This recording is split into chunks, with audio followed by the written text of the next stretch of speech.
This episode of Dopey is brought to you by Oro Recovery. They're located in sunny Southern California, in Malibu, and West LA. They're created by Bob Forrest and his friends, Evan, Jared, and Bob. Their mission, to create a treatment center that works with principles of compassion and connection rather than control. They have decades of experience in treating co-occurring mental health disorders, including the dread SMI.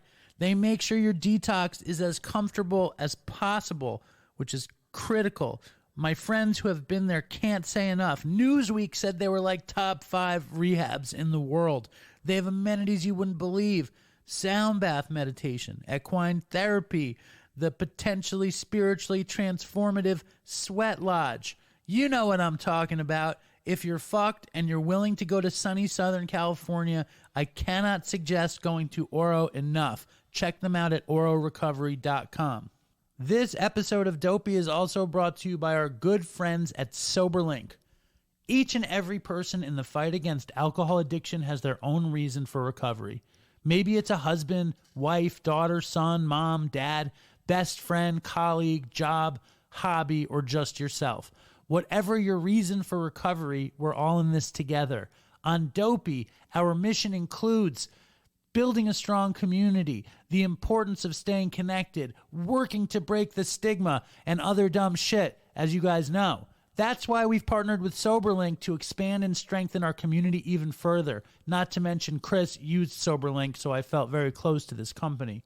SoberLink is a remote alcohol monitoring technology created to help provide accountability for people in recovery.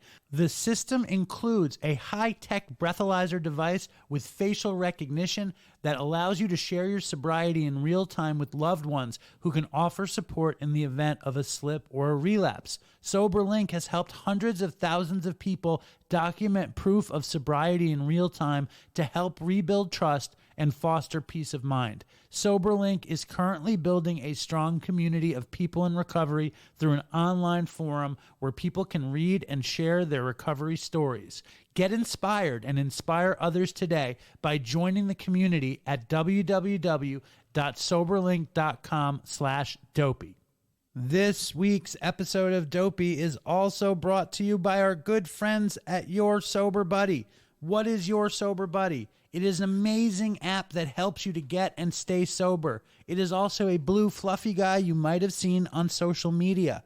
Sober Buddy is like having a sober buddy in your pocket. It's an app on your phone that uses cognitive behavioral therapy to help you, have a better life. I use the Sober Buddy app like every day in some way or another. I do the challenges.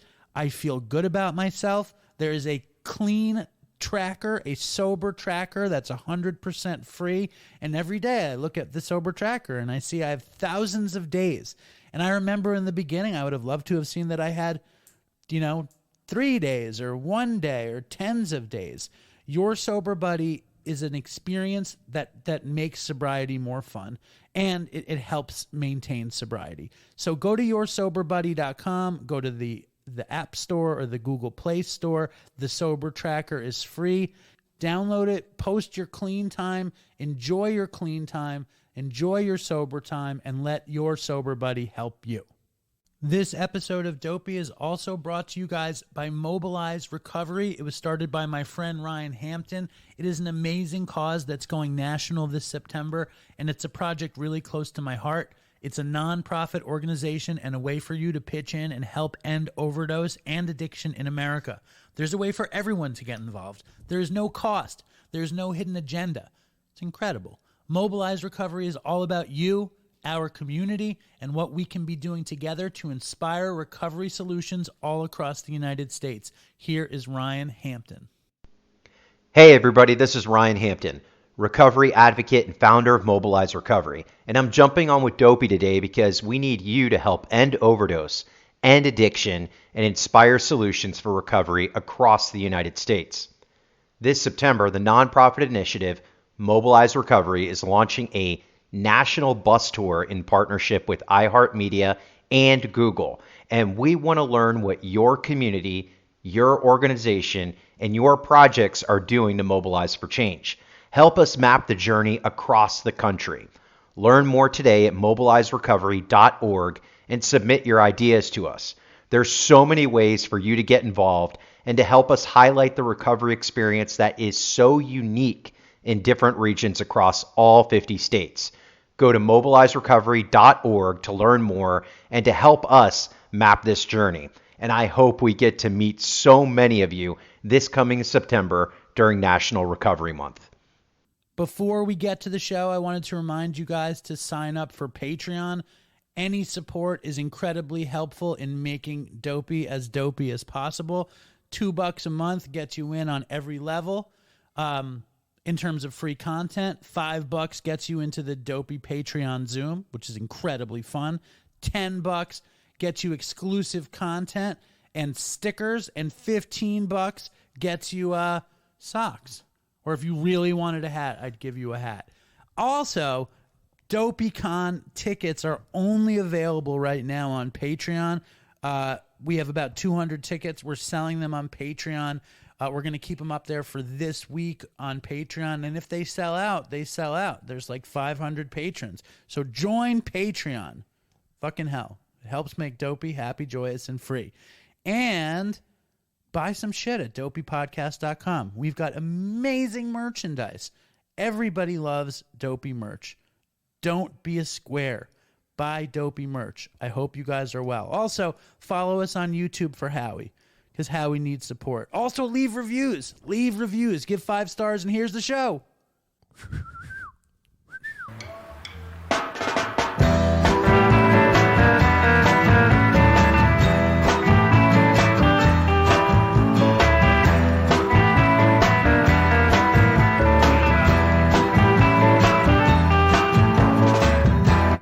Hello, and welcome to Dopey, the podcast on drugs, addiction, and dumb shit. My name is Dave. This is one of the only first episode, I think, Fentanyl Jay up in the Dopey room. The Dopey stew. I feel like my mic sounds like I'm screaming from a distance. How do you think it sounds? Talk. Check. How do you think it sounds? I think it sounds good. Maybe I want it louder. Maybe that's better. It's a little clearer. Fuck it. So you want to hear some interesting news? Let's hear it. I was asked to play Sayville Summerfest.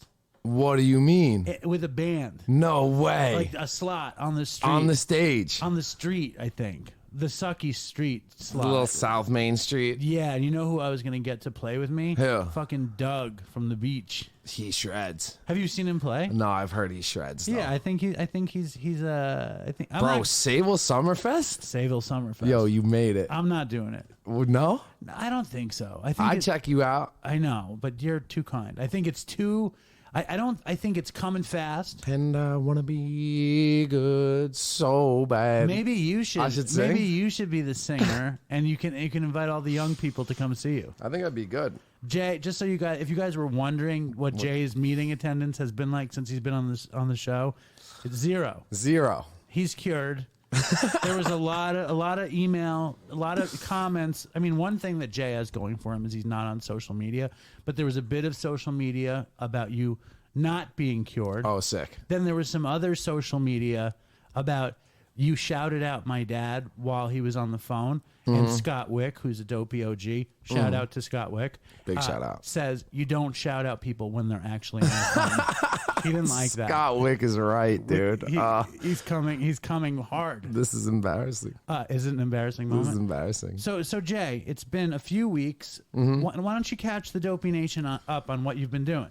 You know, vibing, thriving, and surviving. You know. All right, so break it down. So really, I work a lot. Shit. It's not cluttered in here. I know. I had Jay come in here. It's really not good. There's stuff everywhere. It's like everybody else put stuff in here. Like it's like the Harry Potter room of requirement. Yeah, or something. That's not what it's called. Yes, it is. The room of requirement? Yeah, it's the room of requirement. Are you sure? Dude, I'm a fucking nerd. I'm a big Potter fan. Not big enough, my friend. Yo, is that what it's called? It's the room of requirement. Room of requirement. Because it's where if you require... Yeah, Google it. I'm Googling it right now. But I was going to ask what you were up to, but do you want to hear the horrible shit I've gotten into this last weekend? Yes. All right. So on Friday... I worked from home. Fuck. Yeah, what is it called, Jay? Do you think I would come up with something like the room of requirement? I wrote, what is the Harry Potter room that makes things appear? And what does it say?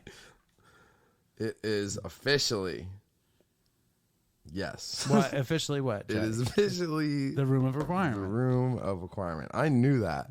You did, but I the other day, me and Nora and Susan were driving out to my friend's house in the Hamptons. Okay. And me and Nora used to listen to all the Harry Potter books. Listen? Shout out to Jim Dale, who's a crazy audio. He reads the book and he does all the voices. Oh, big shout out to Jim. He is And shout out to Nora. He's incredibly talented, Jim Dale. I used to, when I lived in Los Angeles, and I was, 30, 31, 32, 30 to 35, I think I was there.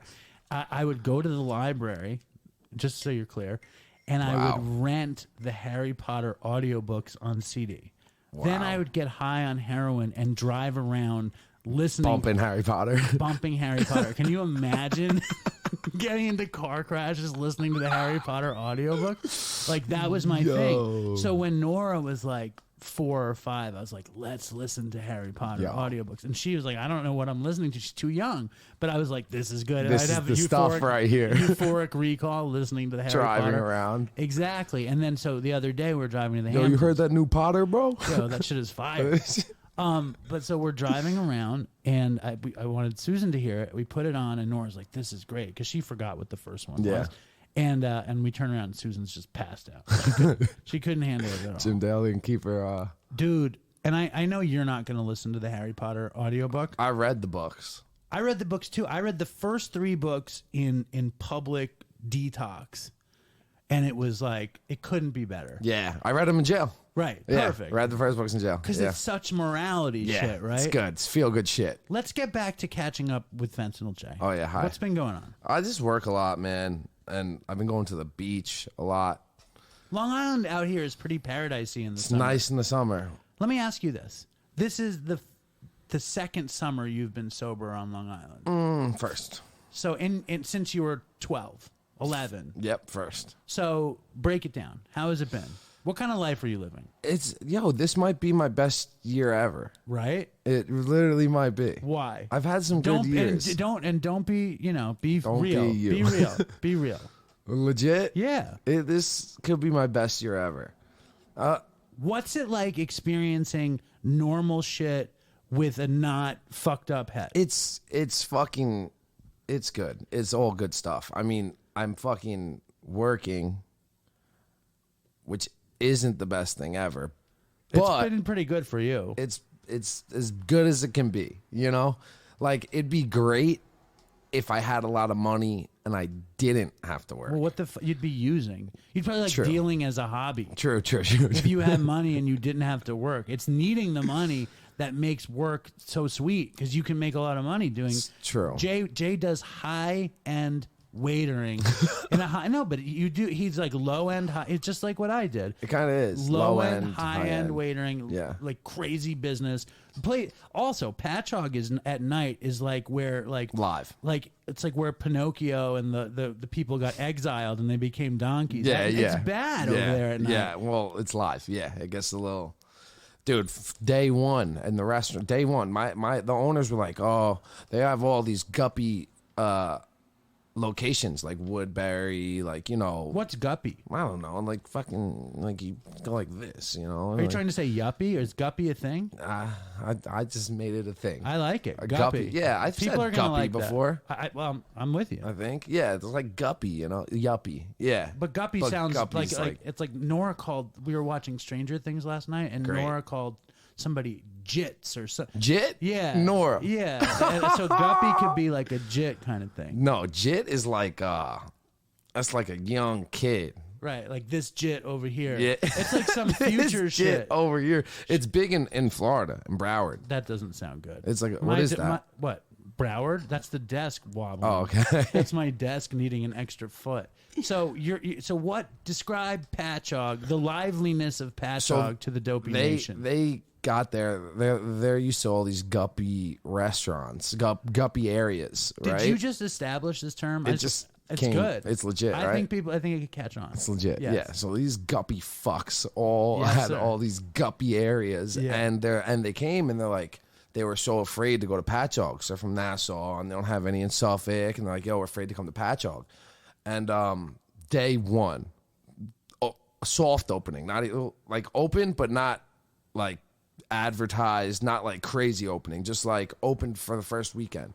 Dude comes in there fucking shit-faced, like probably off the street, you know, like shit-faced. Security guard tries throwing him out. Boom, smashes the whole front door in, broken glass, everything. The owners were like mortified, and we're like, yeah, Patchogue. welcome to Patchogue. It's the Wild West. Yeah, welcome to Patchogue, dude. You know, And at night, it's like, dude. it's And live. we've got like us like repeat offenders we see like up and down the street. Like one dude, definitely, you know, on the streets.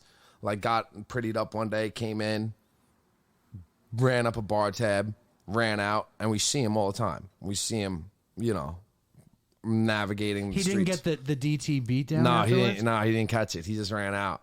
But also now we have outdoor seatings, right? So I've got dudes going up to the outdoor tables, like asking them for money for beer, and asking them to buy them beer. I was like, that's fucking. I was like, dude, you got to leave. It's like homeless people are like, can you spare a shot of vodka, Yeah, please? I was like, bro, you got to leave. Like, And has anything bad ever transpired? not yet. Patchogue feels dirty. It's- Like at night, It's not savable. it's like know? it doesn't feel like nice and savoury. It's not savable at all. So like, why has this been your best year ever, Jay? It's been my best year ever. Well, Is it weird to say that, or it you feel is. comfortable? No, saying I it? don't feel comfortable saying it because, like, I've had some years, but like as good as my other years have been, they were really bad sometimes too. This one's been the most Steady, stable, right? Like steady year. You know, like whatever. Work sucks. Yeah, that's what But humans do. every dollar you make, you made. You know what I mean? That doesn't make me feel good. I don't mean it like that. I mean like you make better money than most of your friends, and you do it in high speed style. True. So okay, so that doesn't make you feel good. No. So what makes you feel good? I'm just like, Why is it good? I think it's like all like new good people and like good energy. You know, it's not like I was a degenerate. You know, I was.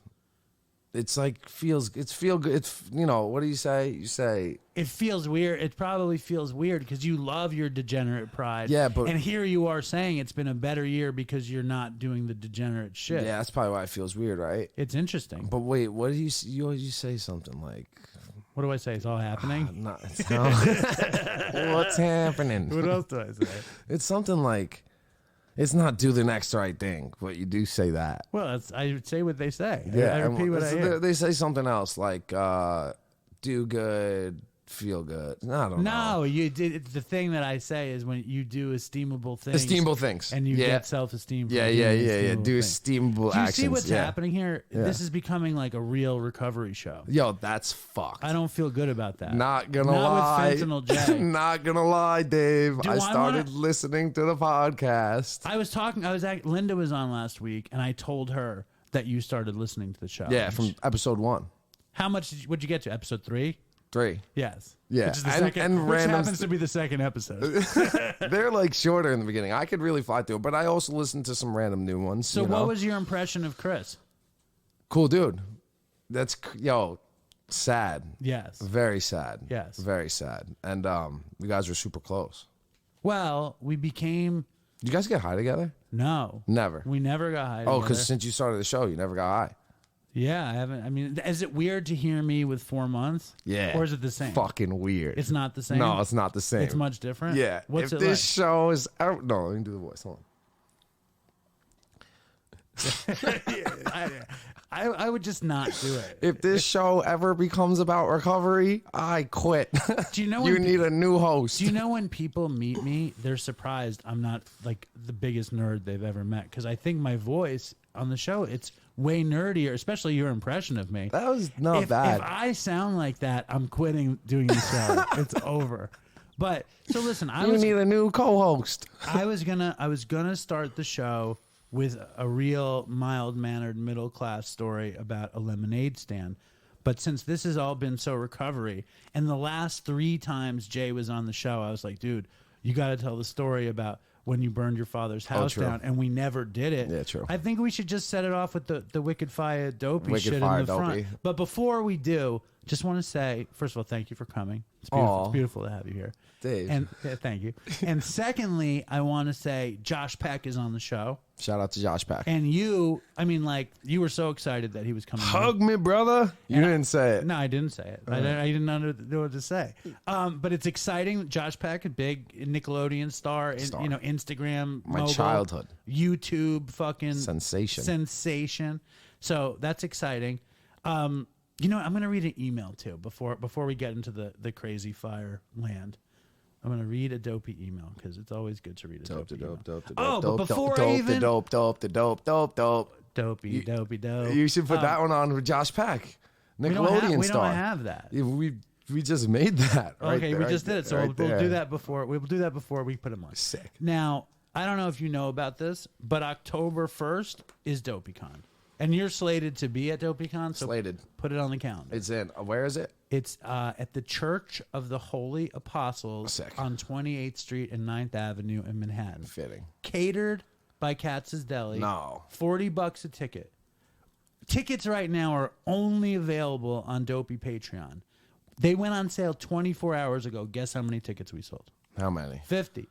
Really? Yeah. Quick. Quick. 24 hours ago? Yes. Not bad. I know Ian wants to come. So he needs to buy a ticket. He should join Dopey Dopey Patreon. Patreon? I'm just going to say this. Dopey Patreon, for $2 a month, you get fucking a shitload of extra Dopey. That's like Really? 12 cents a day. Plus, you get access to DopeyCon, which just might sell out. $2 a month? You could do it for that. If you're cheap, you do $2 a month. Wow. That's very inexpensive. Yeah, you can. Yeah, we can handle that. You could do $2 a day and not feel it. And I'm talking about a month. It's crazy. So you go to www.patreon.com/dopeypodcast. Sign up if you want to come to DopeyCon. So far, some of the acts include Fentanyl Jay. Shout out. Smiling Joe. I'm here. I can't say that. Fuck. Smiling Joe.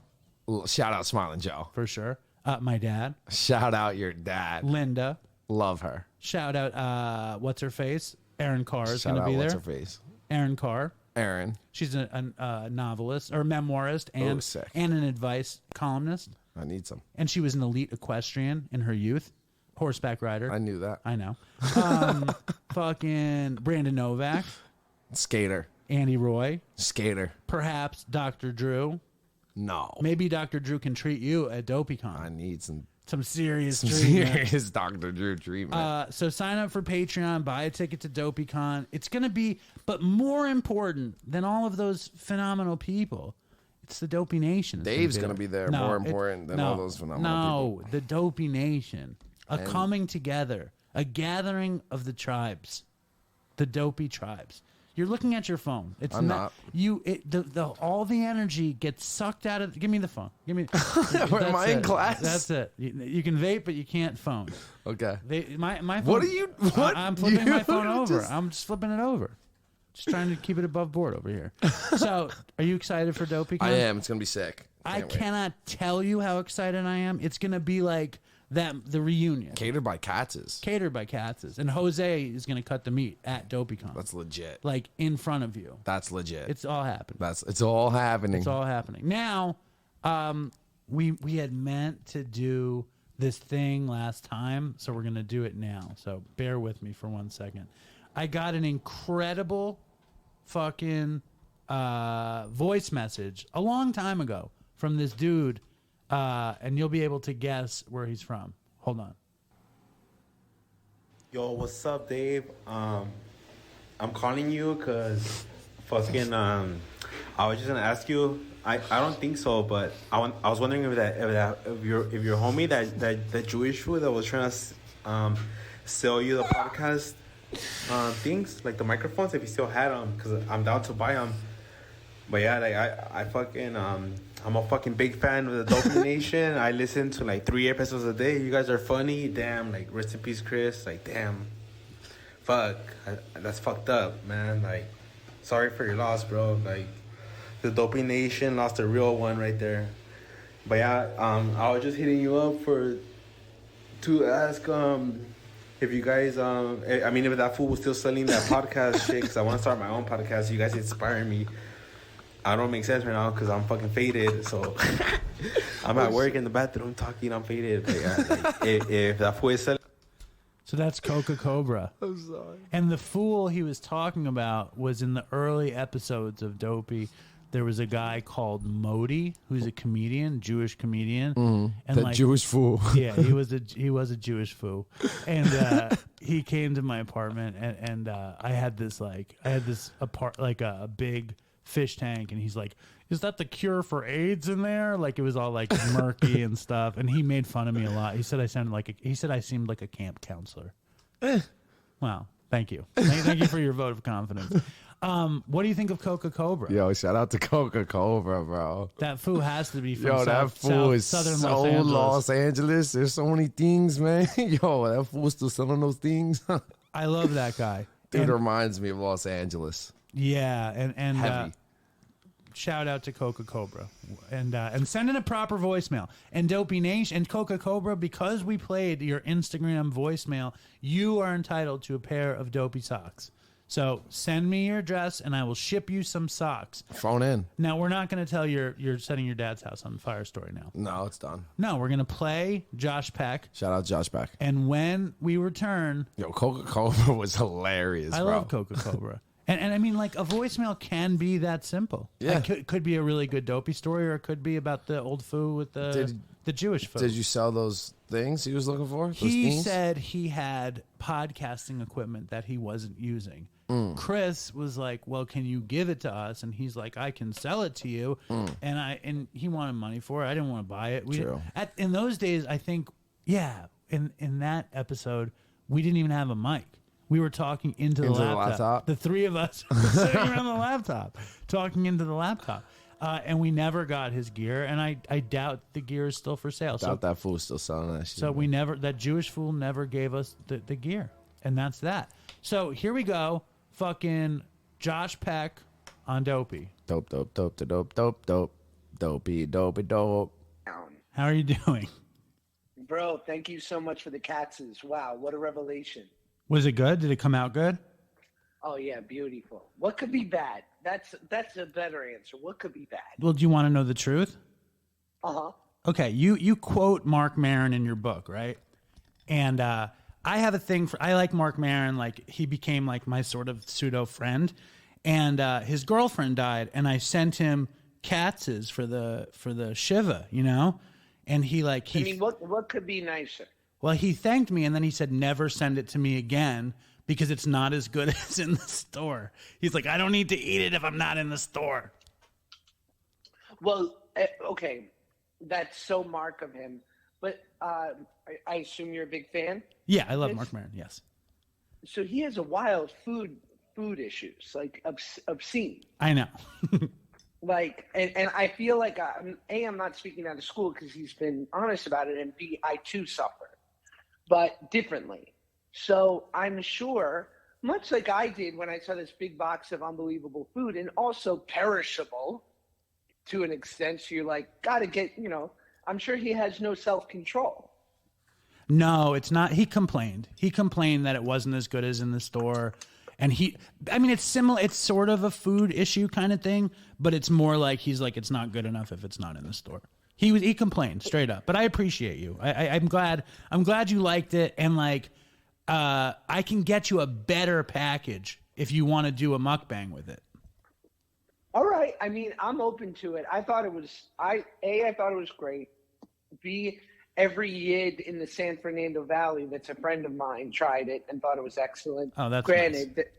They're from North Hollywood, so what do they know? Exactly. But it was all good. It was great. What are you on headphones? What are you on right now? Yeah, I'm on my AirPods. Can you get off them? They don't sound that good on the Connect. Okay, yes. I'm so sorry that I fucking bummed rushed you to get the second interview. It was just so important to me. You know what I mean? I shouldn't have people pleased and just immediately said this reverb is weird. I know. I knew that's what it was. I knew that's what it was. I knew it. And I should have said, are you sure it's okay? But it's like, I swear in those moments and when I work with Howie, like I love Howie, but there's like 4 walls between me and the guest when Howie's there. And I don't like that feeling. And I just was like, okay, you're connected. But I'll tell you, I watched it. It's good. It's good. No, yeah, of course. I'm sure it is. I mean, you know, we had a great thing going, but I think this already feels more comfortable. Well, that's the most important. That's the most important. But thank you. Let's do it. How hard is the hour? You know, I'm trying to think. I do have something at 11 my time, but here's the good news. We're friends now. So like, let's make this one an hour and I'll come back on if you'll have me. I'll come when I'm in New York. Like, awesome. I feel like this doesn't have to be the only one. Good. No, that'd be great. I felt like I became less of a friend and more of a stalker these past few weeks. So I apologize for that. Not at all. All right, cool. So let's do it. Hello and welcome to Dopey, the podcast on drugs, addiction, and dumb shit. And my name is Dave, and we have a very heavy-hitting guest today. He's a fucking actor. He's a fucking author. He's a serious influencer, and he's a former entomologist, which is like my favorite fucking stupid joke I ever heard in my life. His name is Josh Peck. Welcome back to the show. What a great honor. I'm so happy to be here. I'm such a fan of yours and the pod. Oh, yeah, that's very important. Before we unpack entomology, and you're in my version of entomology, I want the audience to know that Josh Peck is actually a fan of Dopey. So that's a big deal. I know. I feel like when we chatted, you know, I had said that I was a fan, and you were like, "Yeah, right." I'm like, "No. The episode with Artie was like, I you know, it should be in the Smithsonian. It's so good. For anyone who doesn't know who I'm talking about, Artie Lang, great comedian and professional drug taker, and I don't think I'm speaking out of school here. He's pretty honest with his trials and tribulations with substance, and yeah, I just thought it was excellent, and I've been a fan ever since. Let me ask you this. As an addict in recovery, when you listened to it, were you like, Artie sounds fucked up? Was it obvious to you? No, but I'm the worst. Me too. Like now having a little bit of time under my belt, I am like a total square. Like people would be like, oh, they were doing coke in the bathroom all night. I'm like, cocaine?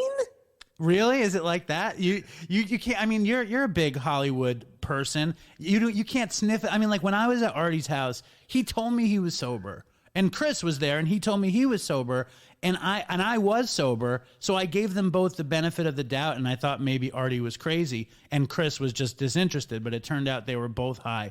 When you're around and I don't know. Sometimes I can smell it, and sometimes I can't. Is that how it is with you too? You know, yes. I think I'm in denial about the people that I love most when they're using. Maybe that's a correlation, and same, you know, between you and I and with our closest confidants who have their own struggles. Like my best friend has, you know, pretty long-term sobriety, but relapsed twice. And both times I didn't know. I was the last to know. But and even my wife, who's a total normie, could suss it out. One time she was like, hey, your buddy kissed me on the mouth when he saw me. I was like, oh my God.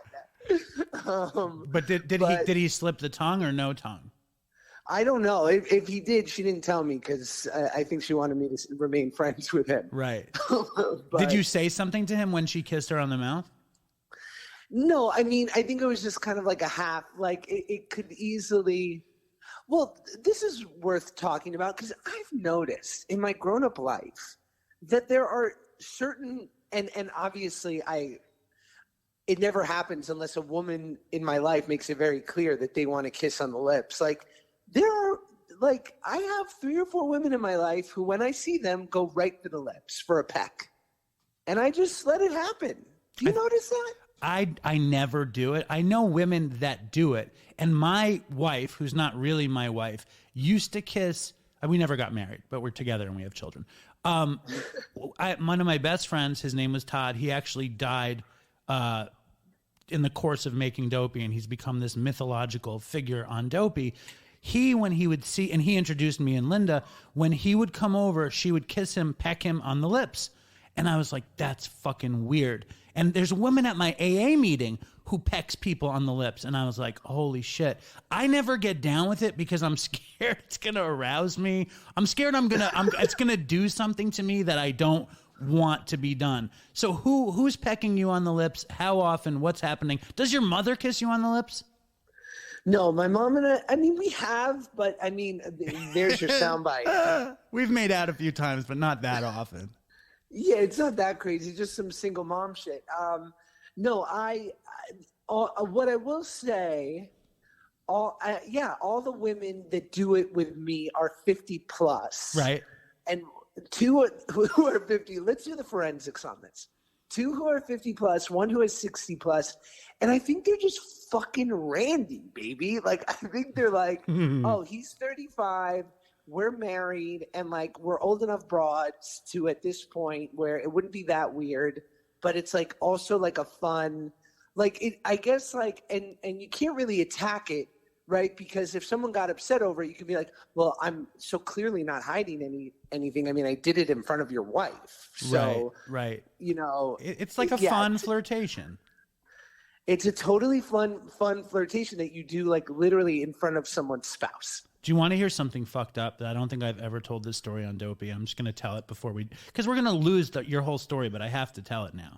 Okay. Please. So me and my Linda, me and my wife, my wifey, my baby mama, we're just starting to get back together, and I'm pretty close with her parents.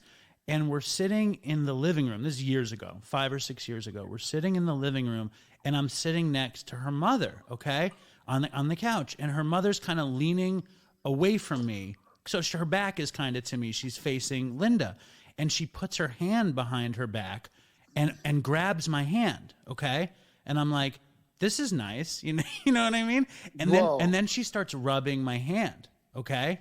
And I like it. I'm like, this is, I thought, like, it reminded me maybe of my mother, like, reaching out and being friendly. And then she starts rubbing my hand, and I'm like, wow, this is interesting. I don't know what I'm thinking, but I go along with it. For probably 6, 7, 8 minutes, I'm going along with it. And then she turns around, and she screams because she thought I was her husband sitting there. And it was a very awkward moment. And I've shared this with you now. That sounds incredibly awkward, and that's where my head went. Where what? Where did it go? That she thought, like, the moment you said that, I'm like, oh, she thought your hand was someone else's hand.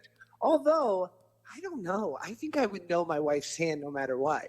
So I find that kind of odd. I know, and Tony, her husband, is like stocky and has thick fingers, and I've got very long, spidery, thin fingers. She knew it. I mean, it was a thing. But it reminds me of smooching on the lips, casually. But Sue, my mother-in-law, was shocked and dismayed. But enough about weird stuff like this. We got to get into the juicy. First, I want to talk entomology, because I think that's a great New York City bit. Where you would tell people you were an entomologist in that you studied the wonders of entomans. Yes, I was a 9-year-old comedian doing stand-up growing up in New York City, and I had a tight 5 minutes.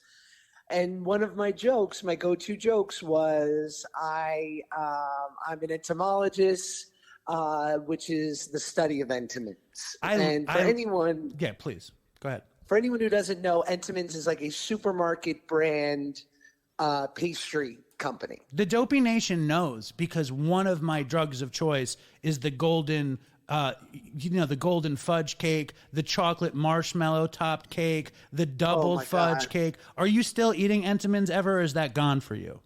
I mean, I live in Los Angeles, so I sort of pulled a geographic. I lived in Echo Park. I would go to whatever the supermarket there. I literally was on the reverse Slim Fast, where I'd have like a cake for breakfast, a cake for lunch, and a healthy dinner. When I lived there in LA, they have the Entenmann's. I do see it sometimes, but it's few and far between, and it's like Dunkin' Donuts out here. There's something weird. I think the local... wherever the bakery is, it's not close enough. So it's not traveling in the same way. So, and it was the coffee, the crumb cake from Entenmann's, the Danish ring, if company came over, like this was a staple, but also like things like Drake's cakes and yodels and shit. Like these are very specific, I feel like, to like an East Coast experience. Susie Q's. No. Susie Q's beautiful. Now I'm just a donut head. I'm a real donut addict, and it's rough. Like I eat them more days of the week than I don't. Really? At least one. Yeah.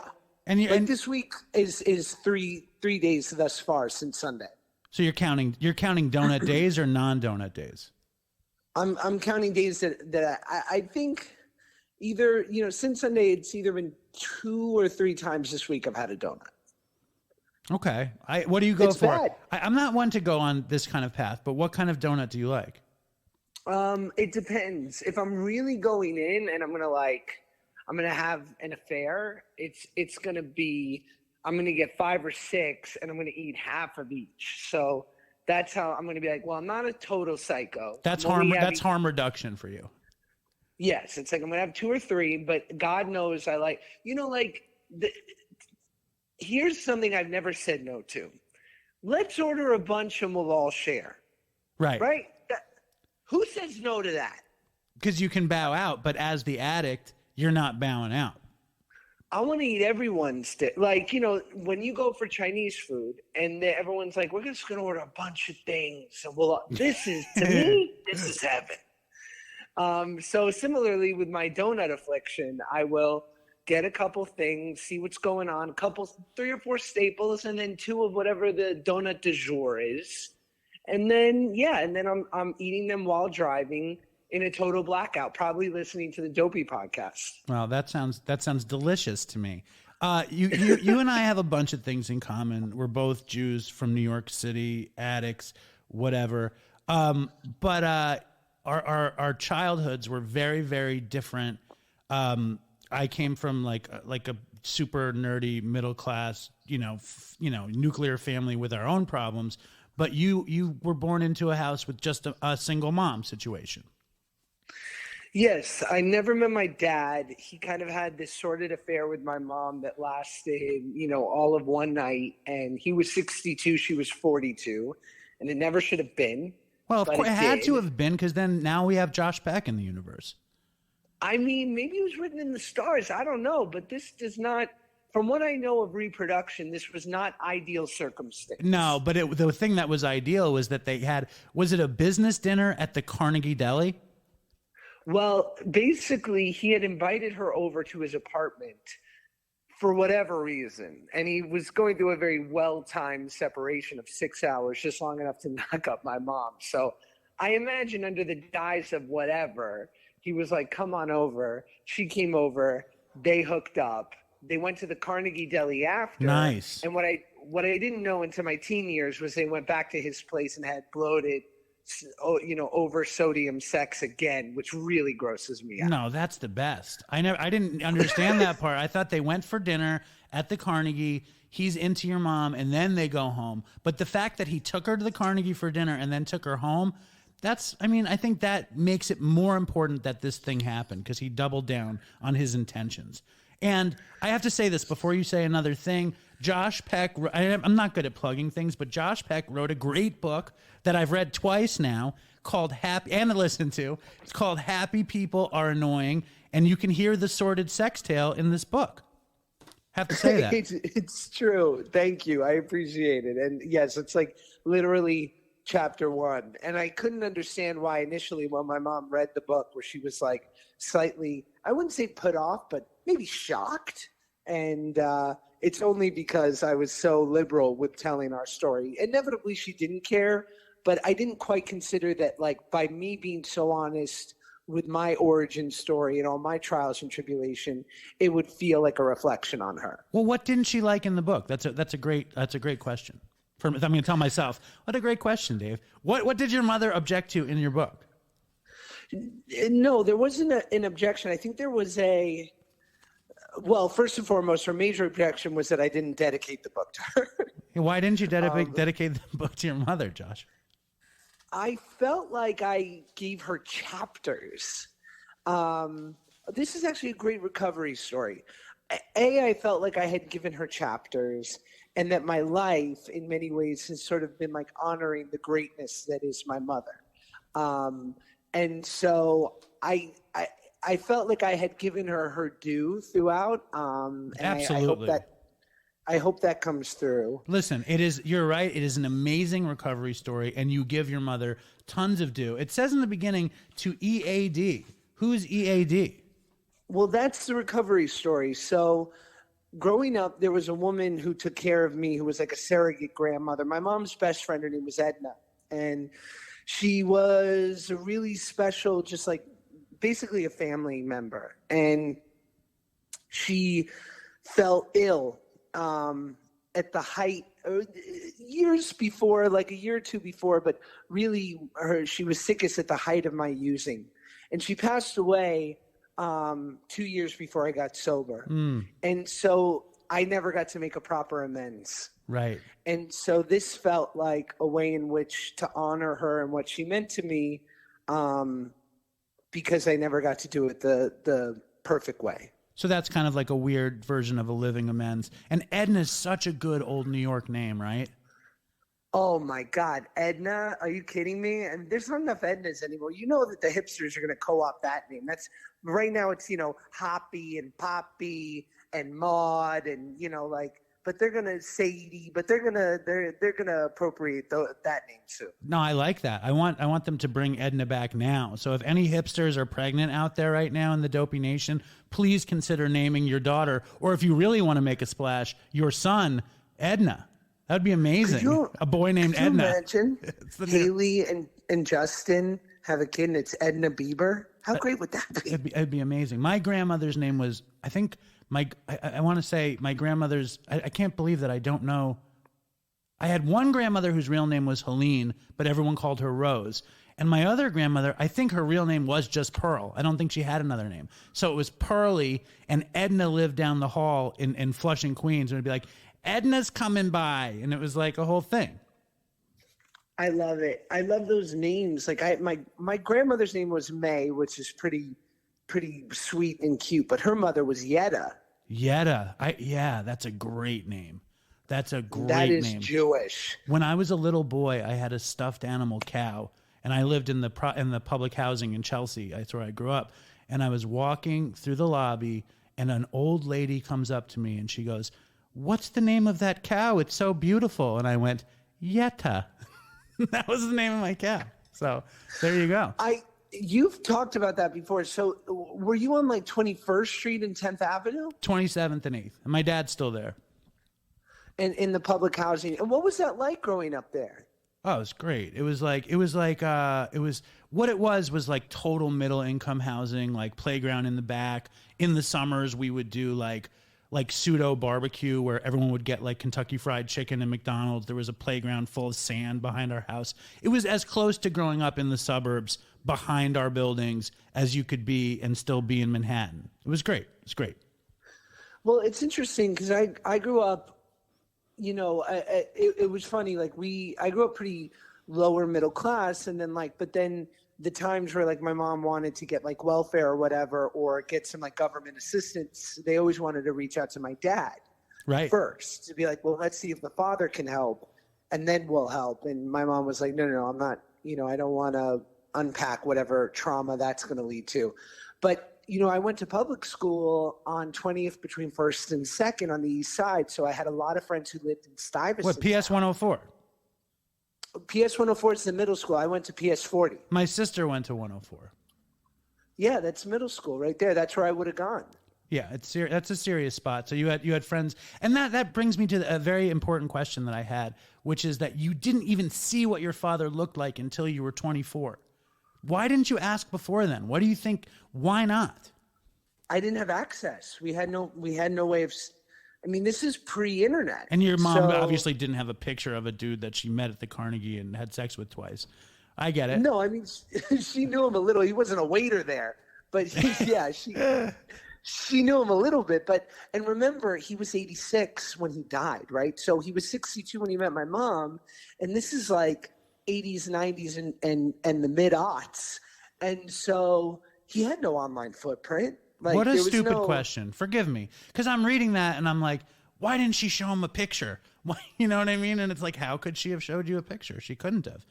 I remember it like, I think in my early 20s, I don't think I saw a picture of him until like 25 or 26, but I did see at 24, my mom realized that a good friend of hers knew his best friend. And she was like, you got to get a picture for my kid. And finally this picture comes, and it's like him at a wedding standing amongst 40 people. Right. On like shot on film. And I'm like, this sucks. Right. Like, and it wasn't until he passed away and I knew that I had some half siblings because he had a whole other life, that I looked up their names on Facebook and immediately got this treasure trove of photos and history of him that I could never have expected. No, did you connect with your half siblings? Never. No. And I feel like this whole writing the book and talking about it this much, because I've talked about this on a lot of interviews, like is poisoning me to finally like meet them. But I have no great interest. If it happens, okay. But like, I don't actively seek it. Having no great interest is a great reason not to do it. But if you even have a little bit of an interest, you should just, message them, because then you can just check it off of the mysteries. But it might just stir up the trauma. When you were a kid, I also don't know if I'm happy to hear your opinion on this too. I don't know if they know I exist. They know. And it seems like they were pretty fond of their dad. I don't know. There's 3 of them and I ain't exactly hiding. So you think that they wouldn't reach out? Like, why do you think they know? That's a good point. They probably don't know. But then you could and really... I don't want to ruin their thought of their dead dad. Well, that's why you're a good person, because I would love to I want to ruin their thought of their dead dad. Like, I want to contact them for you and be like, check it out. Your dad is a fucking dick. He fucked over blah, blah, blah. But he didn't. He gave you life. And I'm sure a part of your talent comes directly from him. I mean, it's certainly, there's part of it. I look just like him, which is weird. And it takes my wife to look at photos of him, like sort of a separated observer, to be like, are you nuts? Like, I'm like, no, I'm the spinning image of my mother. She's like, you could not look more like this man. But yeah, I don't know. I don't know what the answer is, but I think that, yeah, I think that, look, it's also slightly recovery. I don't know if recovery is the right word, or alcoholic is the right word, but I look at him like I look at myself, right? Like if I were judged by the shit I did at the height of my using, I'd never make it to heaven, right? If we were all judged by the worst thing we ever did. So I can't be the arbiter of the ultimate right, because both things can be true, that he was a total disappointment to me and a totally great dad to them. Yeah, absolutely. I mean, that's so true. I feel like that way about myself all the time. I also feel that way about my parents, who on paper were the greatest parents, but I also totally blame them for me becoming an IV heroin addict.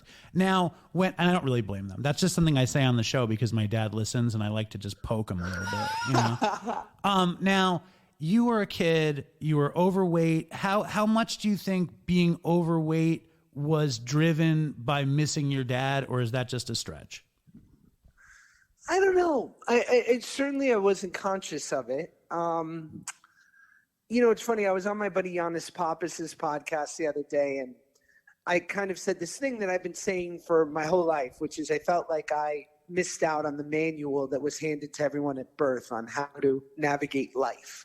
Sure. And that I just didn't have the same sort of tools and the same blueprint for living that everyone else seemed to receive at birth. And he said, oh, you mean a dad? He's like, yeah, dad would have helped with that. And I was like, oh, that's a good point. So yeah, I don't know. Like, I'm sure it had everything and nothing to do with it. Cause as we know, like, like my best friend who's been in recovery for 10 years, his brother is completely not afflicted, and they, in theory, unless somebody got touched and never told me, like, right. Had the exact same environment, the same parents, and one of them caught the thing and the other one did it. Right. No, I came from this very seeming so idyllic situation, but I didn't feel like I got the blueprint. Like when I heard you say that, I felt the same way. And I had a dad. My dad didn't particularly play ball with me. He was so like athletically gifted, and I was so not athletically gifted that I think he was like, "You're not my son," kind of thing pretty quickly. Like when we would play stuff, he would get frustrated, and then I just kind of did my own thing. You didn't have that issue, but your mother was so in love with you in every way, in the best way and the worst way. And when she saw you cultivate your comedy, wasn't she like, "Let's do this thing"? Yes, I think, there were a couple of factors at play. She was an unrealized performer herself. My mom has an incredible singing voice. She's hysterical. She's like the light of every party. And so obviously I learned so much from her in that way. And I think the moment that she saw an opportunity to sort of right the wrongs that happened to her by supporting her kid, she was like, "Oh, great, I'm in." I also was really overweight. So I think instinctively as a parent, she was like, well, he's not going to get confidence from Little League. Right. So if this makes him feel good in his skin, great. And then the third part was our situation was, I say in the book, like I would look at my friends with traditional family systems growing up, and they seemed like closed corporations, and the parents were upper management and the kids were the employees. But my mom and I were a startup. Right. And so the fact that I was an only child and she was a single mom, I could, she could disrupt her life and move 3,000 miles away without any uninvited pragmatism from another sibling and or partner. Which is super exciting. I mean, just to hear the genesis of Josh Peck and what your mother was willing to do to further the quote unquote business of Josh Peck, but also the art of Josh Peck and the desires of Josh Peck is super fun.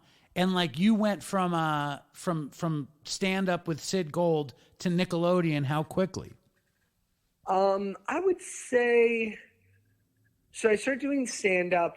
I started auditioning for Nickelodeon all the time in New York City, in Times Square where the Viacom headquarters was. Sure. And now I'm like 11 or 12 years old, and I booked my first movie, which was called Snow Day for Nickelodeon. Nice. And within a year, I was doing the Amanda Show. So it was, I remember it was like 1999, I did Snow Day, and by June of 2000, I was on the Amanda Show. So pretty quick gestation. And how old were you? I was 13 when I started on the Amanda Show. Right. And you were not one of these. I mean, this is the show about drugs, addiction, and dumb shit. But at 13, you were not close to drugs or addiction, unless you count food as addiction at the time. Which it totally is. Yes. Yeah, I was in full blown addiction, and that's when I really started. I remember at 12 years old, I would go and stop at the bodega near my house, and like I put on the most weight between 12 and 17. Because first, it was my first access into where someone wasn't controlling my intake, because I'm at school, so you can go out for lunch. So it was like you go around, I was going to Performing Arts High School, and so you go to 48th and 9th Avenue. You were at LaGuardia? No, I went to Professional Performing Arts High School in the theater district, and LaGuardia is like Timothy Chalamet, these like real actors. Yes. PBAS was... Well, I guess actors. Claire Danes and Alicia Keys went there, and, nice. And some cool alum, and then on a less exciting level, me. And but I'd go for lunch, and I would go get beef and broccoli with a side of rice, soup, and an egg roll for $4.99. Yeah, can't beat the lunch special. Serious lunch special action. Yeah. And then the bodega in the morning with the bacon, egg, and cheese, and a drink. And so, and then as soon as I moved to LA, it's like there's craft service tables now on set. And I was in full blown, I was in full blown addiction just in my first addiction. Now you're in recovery a long time. How many years do you have now? 14. Right. 14 years. It's amazing. And we can look back at our using. Can you look back to being 14 years old and being a food addict? Can you compare what being an alcoholic, a drug addict, and a food addict is like easily? Can you recall it? Yeah, I would wake up in the mornings and I would be hungover, and I would need to pound a Diet Coke. Like, I needed that caffeine, and I was just in sugar withdrawal, and I didn't realize it. I've been sneaking since I mean, like, some of my earliest memories are living in Florida and being at my friend Josh. We were the two Joshes, my buddy Josh's house, and like raiding his pantry at 5 or 6 for whatever he had, and the shame of, my uncle who was very, he was a fit guy and wanted everyone else to be fit. The shame of them finding candy bars in my pockets from their kitchen cabinet. Like, this was deep. I've been sneaking and hiding and lying and cheating to get my fix as far back as I can remember. It just used to be cake. And then the shame is also you're overweight, and then you're just shamed for having these. Like, it's like if you're skinny and you have some eating disorder, the shame probably isn't as intense because they like look at you and you hate yourself kind of thing. Yes, it's a different, and I mean, it's easy, and I'm always careful about that because, like, I shouldn't say careful. I will jokingly say, like, when people are like, God, I can't put a pound on. I'm like, oh God, like, really, let's get the tissues out. But yeah, I mean, people who are super thin, who have eating disorders, that's as real as it gets. Absolutely. Yeah. When I was a kid, I was a little bit overweight. I felt really overweight, and my mother would like kind of shame me about it.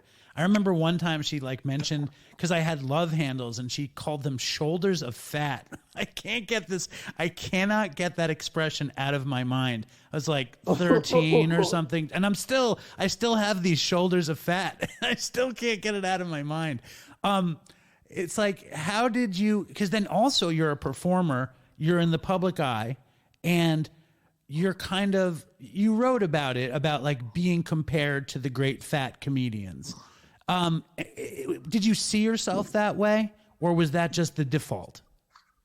No, and I don't know I don't know whether it was my mother's words implanted in my mind at 10 years old when she was always like, you're still gorgeous to me, or, don't worry, you're going to lose some weight one day. Like, to her credit, granted, my mom has struggled with weight and food her entire life, and has been in 12-step for food. So my framework was fucked. Like, I mean, let's be honest. I mean, my life growing up was growing up around diet foods and food being the ultimate, super focus. It just is what it is. Did your mom ever have the old school ice milk in the freezer? My mom had the ice milk. Do you remember that? No. It was some weird fucking diet ice cream. But keep going. I don't want to interrupt your flow. Not at all. I mean, my mom and I went to Duke in North Carolina for a weight loss camp. Like, not me, I was 2, but like, my mom would do literal medical weight loss programs where UCLA oversees you for months. And like, there was every version of napkins and Weight Watchers. And the one thing she just never did, because thankfully I think she was just always scared of it, were like weight loss drugs. Right. And your mom was an alcoholic too. Yeah, I mean, but not, she's just, it takes whatever form it'll take.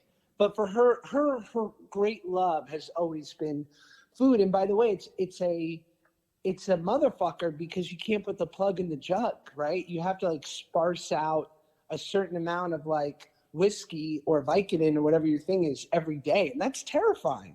And it's so socially acceptable. And there's also like, I mean, granted, there's people who will do that now, even in my life for 14 years, where they'll be like, come on, you can't do a champagne toast.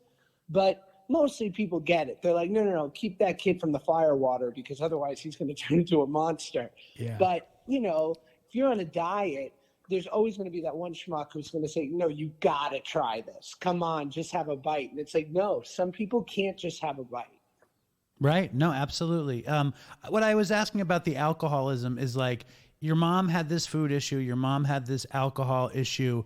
She had it. She was in 12-step, right? Yes.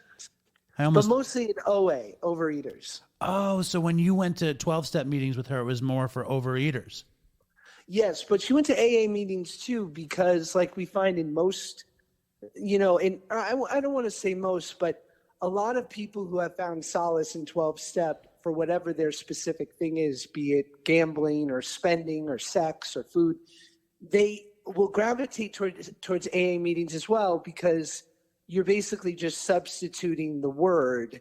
And also it's sort of the virgin program, so it tends to have some really strong levels of sobriety. I agree. I found that to be true. When did you meet Drake? We were on the Amanda Show together.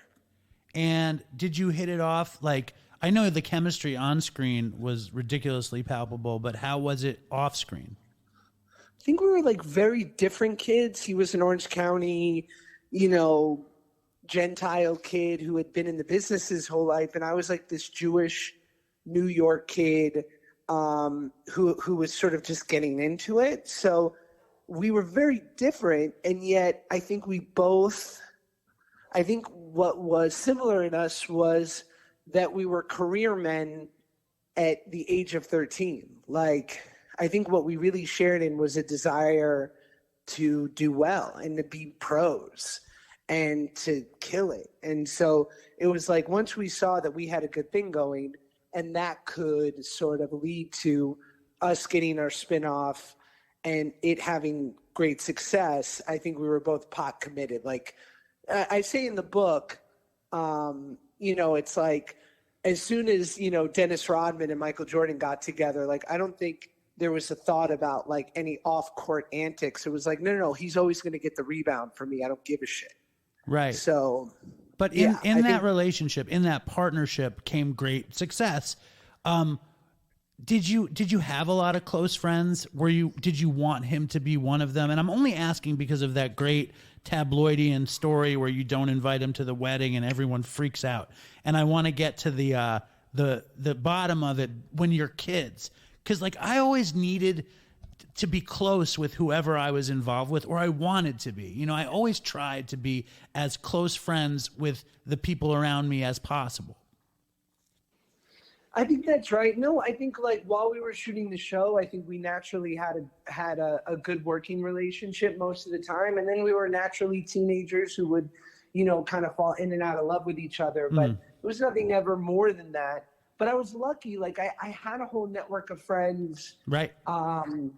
That, like my best friend who I've talked about throughout the pod, like we became best friends at 14. And so I had a really good sort of network of people. And I think that, citing that sort of tabloid story, like I think people just marry themselves to their first images of you. So while I think that it wasn't, crazy to not invite someone that, you hadn't worked with in over 15 years, I think people were so locked into that time of their life. And so for them, it felt like, this huge slight. Well, it's a disappointment to the fan. It doesn't matter what it means in real life. It's a disappointment. Like, I still want Paul Simon to invite Art Garfunkel to sing with him, like, for no other reason than it makes me feel good. And I'm sure it would have made people feel good, but that has nothing to do with you or Drake, right? That's right. I think that's totally a fair sort of assessment. Now, at what point does the weight loss happen and the end of that show? And it's kind of like, your ascent to manhood in that period of time. You lose weight, the show ends, and that's where alcoholism and drug addiction sweep in, right? Yeah, I mean, I basically, where it really swept in was at 17, I decided that I was going to lose weight because I knew that food had been a menacing force to the Pecks. I'd watched it, sort of afflict my family for a long time. And that if I didn't get control of it, it would inhibit my life because I knew that I was never going to be the bigger guy who was comfortable dating or whipping his shirt off. And that's just a reflection of me because there's plenty of big guys who have big, full lives. But for me, I knew I wasn't comfortable because it was a manifestation of insecurity and discomfort and this undealt with trauma that I've been carrying. Talk about that some more. Like what's that trauma? Like I had the same thing that I didn't want to take my shirt off and I was terrified if I had to take my shirt off. And I think for me, I was so scared that people would be disgusted with me, or that they would, that I wouldn't be good enough for how I am in clothes somehow. I don't even know. What do you think it was with you, what that fear was? Well, look, it's easy for me now to look at it through the lens of a sober guy and to be like, well, I was just so self-centered thinking the whole world was looking at me. Right. But you know what? People are looking at you when you're a teenager and you're fat. Like, they are.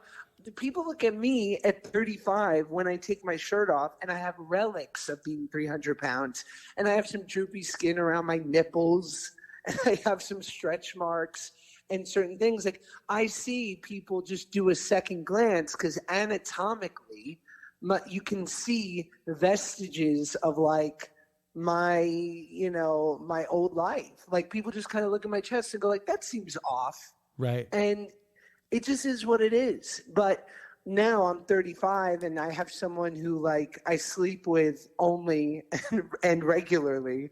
So I'm not so worried about it. But at 16, the world was ending.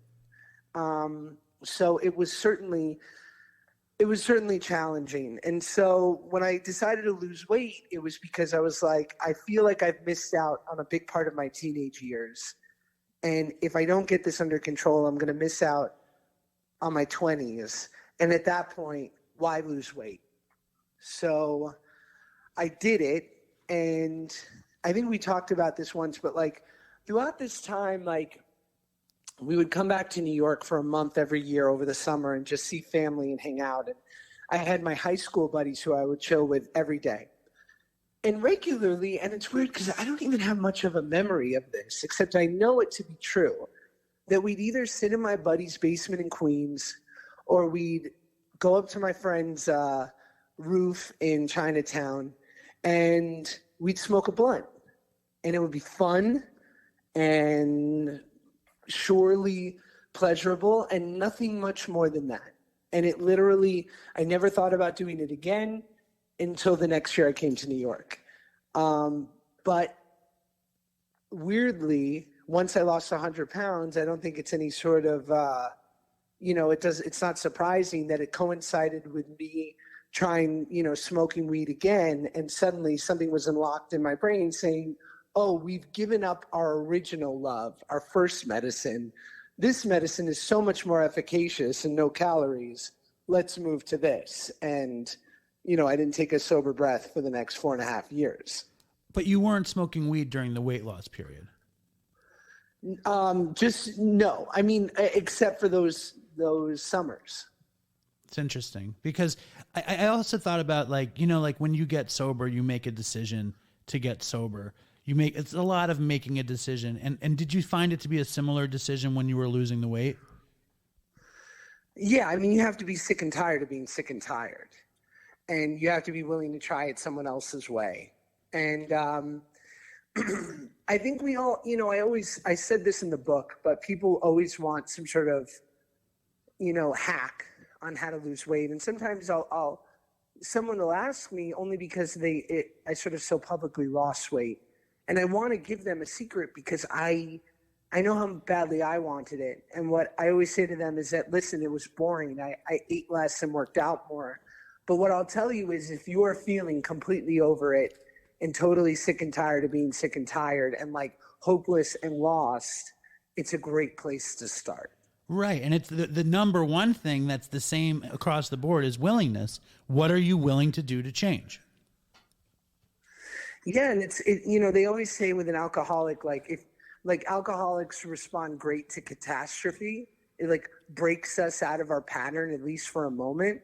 So if a guy calls you and says, hey, my wife just left, or I just got a DUI, or I lost my job, or what have you, and I got to get sober, I need to go to a meeting, like, don't let them take a nap.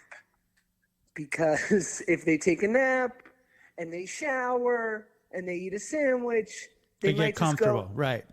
It wasn't that bad. Right. Like, get them to a meeting, get them to a rehab, like at least, because that's where that seed of change can be planted. in my experience. Right. In the catastrophe moment. Absolutely. Because something, you have to fix it. You have to do something. You have to spring into action. When did it's a bottom. Yeah. And I know you don't love talking about drugs, but you do talk about drugs. Can. Like, how did it happen? And then when you got into it, did it remind you of food at all? It seems so much cooler. And it had such this added element of, I was feeding the addictive part of me, that, that dragon inside of me that, where one is too many and 1,000's never enough. But also, being addicted to food wasn't fucking cool. But drug addicts are kind of cool. Like, certainly that's what was going through my 18-year-old brain. Right. Because I looked up to Hunter S. Thompson and Basquiat and all these like New York counterculture people, like, to be underweight and misunderstood and an artist and a drug addict, like, now that's cool. Yeah, it sounds good. So there was that element too. So like it was the perfect storm of untreated alcoholic in training, young and supremely stupid, also with the feeling of, well, I need to make up for lost times because I didn't really live a normal teenage adolescence. I've been either working or fat or both. So I have to make up for lost time. And, this feels cool. What could be worse for a young mind? No, and access and being like, now you're this beautiful, because you were this like the ugly duckling that became the beautiful swan at that point. Like, no, you were beautiful. Like the whackness period, like you looked like a really good looking, you're still beautiful, Josh. Come on, look in the mirror. But at the whackness, you turn up as this kind of like the person you're talking about, this beautiful New York hip hop stoner kid. And I'm sure it was like, holy shit, this is the transformation I want. I'm not this fat, like, theater nerd. I'm this hip hop stoner kid or whatever. It's like, it's this That's right. But it's exciting. It's a real, like, I remember I saw the whackness just after I got off of methadone, and I was like, wow. I was like, it was the movie I needed to see. I loved it. Because I was I wasn't like the character Luke in the whackness, but I was from Manhattan and I liked hip hop and I was a stoner and I tried to sell weed unsuccessfully. Sure. Did you feel that, was there a real I have arrived moment when you got to go from Drake and Josh to the whackness Josh? Oh yeah. I don't know where this voice came from. I talk about it in the book of like the duality of ego and how it would inevitably lead me down the wrong road. But like, there's this great quote about where Muhammad Ali said, I am the greatest. And he said, I am the greatest. I said that even before I knew it to be true. Yeah, I love that. And it's so true, right? Because we all have to tell ourselves that, because it's a ridiculous, it's an insane prospect, the idea to make it in a business like show business or athletics or in music. Like, it's just, there's no data to suggest that it's going to work out. And so I told myself that. I remember I started going to acting class in the Valley. When I moved to LA, I was 14 and I get sent to this acting class, and I'm in an acting class with Evan Rachel Wood. We're all 13, 14. Evan Rachel Wood, Evan Peters, Penn Badgley, Mae Whitman, like Dakota Fanning, like people who have gone on to be brilliant adult actors. And up until that point, my training was my mom going, milk the joke, baby. Yes. So I had no training. And I remember I went there and I got totally broken down by this great teacher and sort of brought down to like my foundation. But because I had some natural talent and an affinity for this thing, I got good quick. And quickly I was like, oh, I'm pretty good at this thing. I can't do it because I'm overweight. And right now I'm relegated to the best friend or the bully. But one day I'm going to be the dude. And like, that was like my little secret with the universe of like, if I can Like if I can give up enough skin, like in this thing, like literally, Right. I'm going to be the guy I dreamed of. And yeah, so the whackness was like, I mean, because everyone was like, you're fat, you're from New York, you're broke, and you have no nepotism, like you have no ties to the business, good luck. And then I get this show.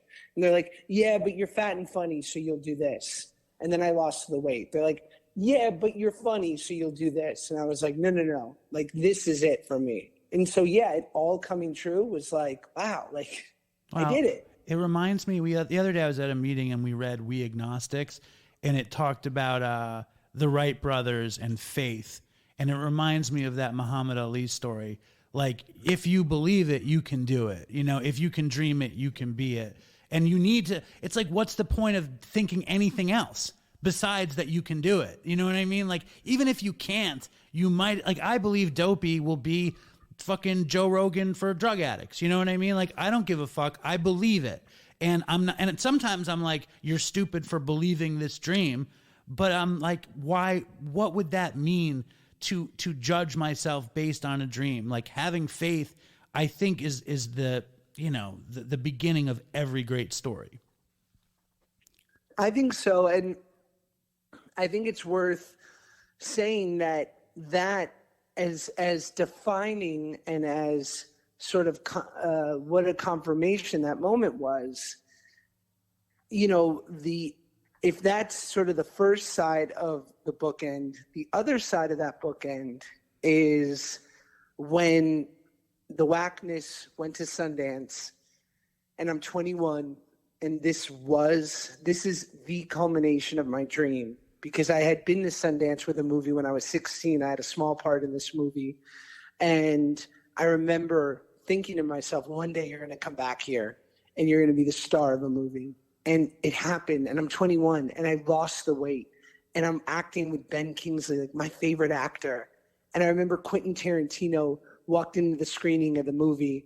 And I was like, oh my God, like it's happening. Right. And I think I went to bed that night imagining that I would wake up and Josh wouldn't be here anymore, that I would be delivered. And that shitty committee, that negative self-talk, that always feeling inferior, that inability to abide by the social contract would be gone forever because I'd finally reached the finish line. Right. Isn't that so funny? If I only had all these things, I would be different. And then you learned that wasn't the case. No, I woke up the next morning. I was like, oh, no, I'm still here. And I immediately got a flight out of Utah. And everyone screamed at me, they're like, are you nuts? Like, you have a hit movie here. This never happens. Like, stay, enjoy it. And I couldn't even enjoy it because my worst fears were being realized that I was bottomless. And I got sober 2 weeks later, and I don't think it's a coincidence. That same day, Heath Ledger died. And I remember what an impact that had on me. Now, I would be remiss as the host of the most important drug addiction show in the universe to not ask what you were using and what was your favorite and what was your least favorite.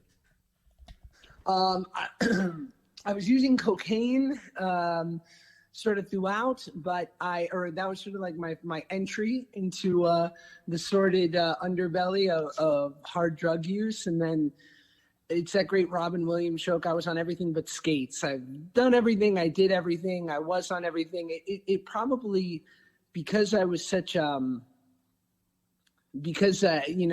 sort of refused to pick a favorite. Maybe it spared me in some respect. Yeah. That there wasn't just one thing, so that I had to have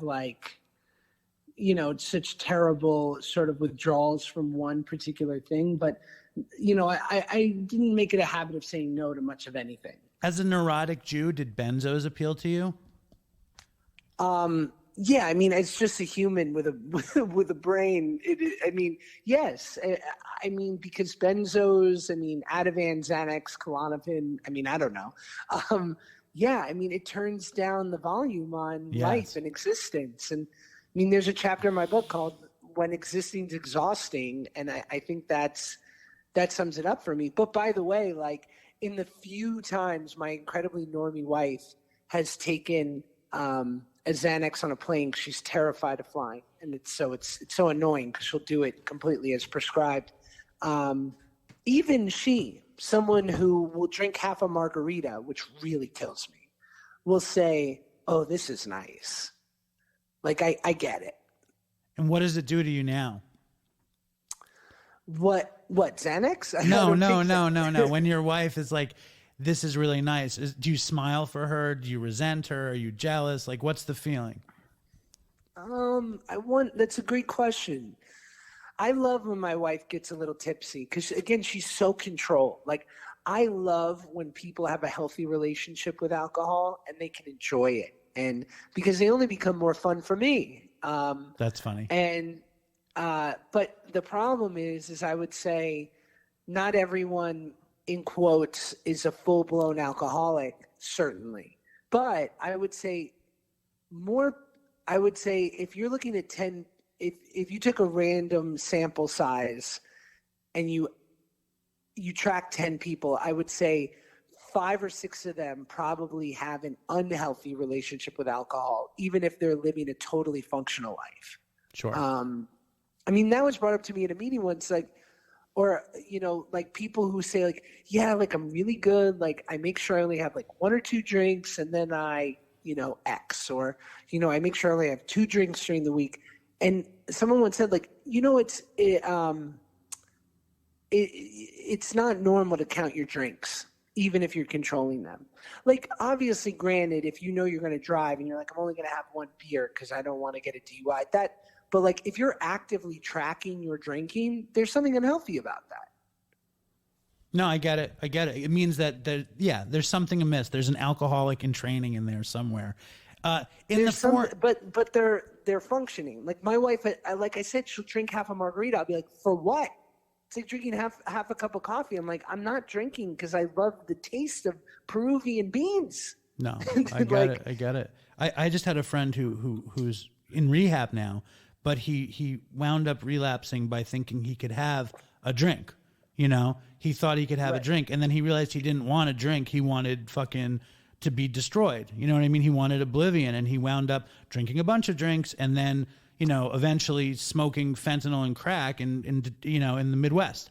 And like, that's what happens to an alcoholic. How full blown were you in the 4.5 years? And like, I love the Sundance story because it's like you have everything you want and it's nothing, right?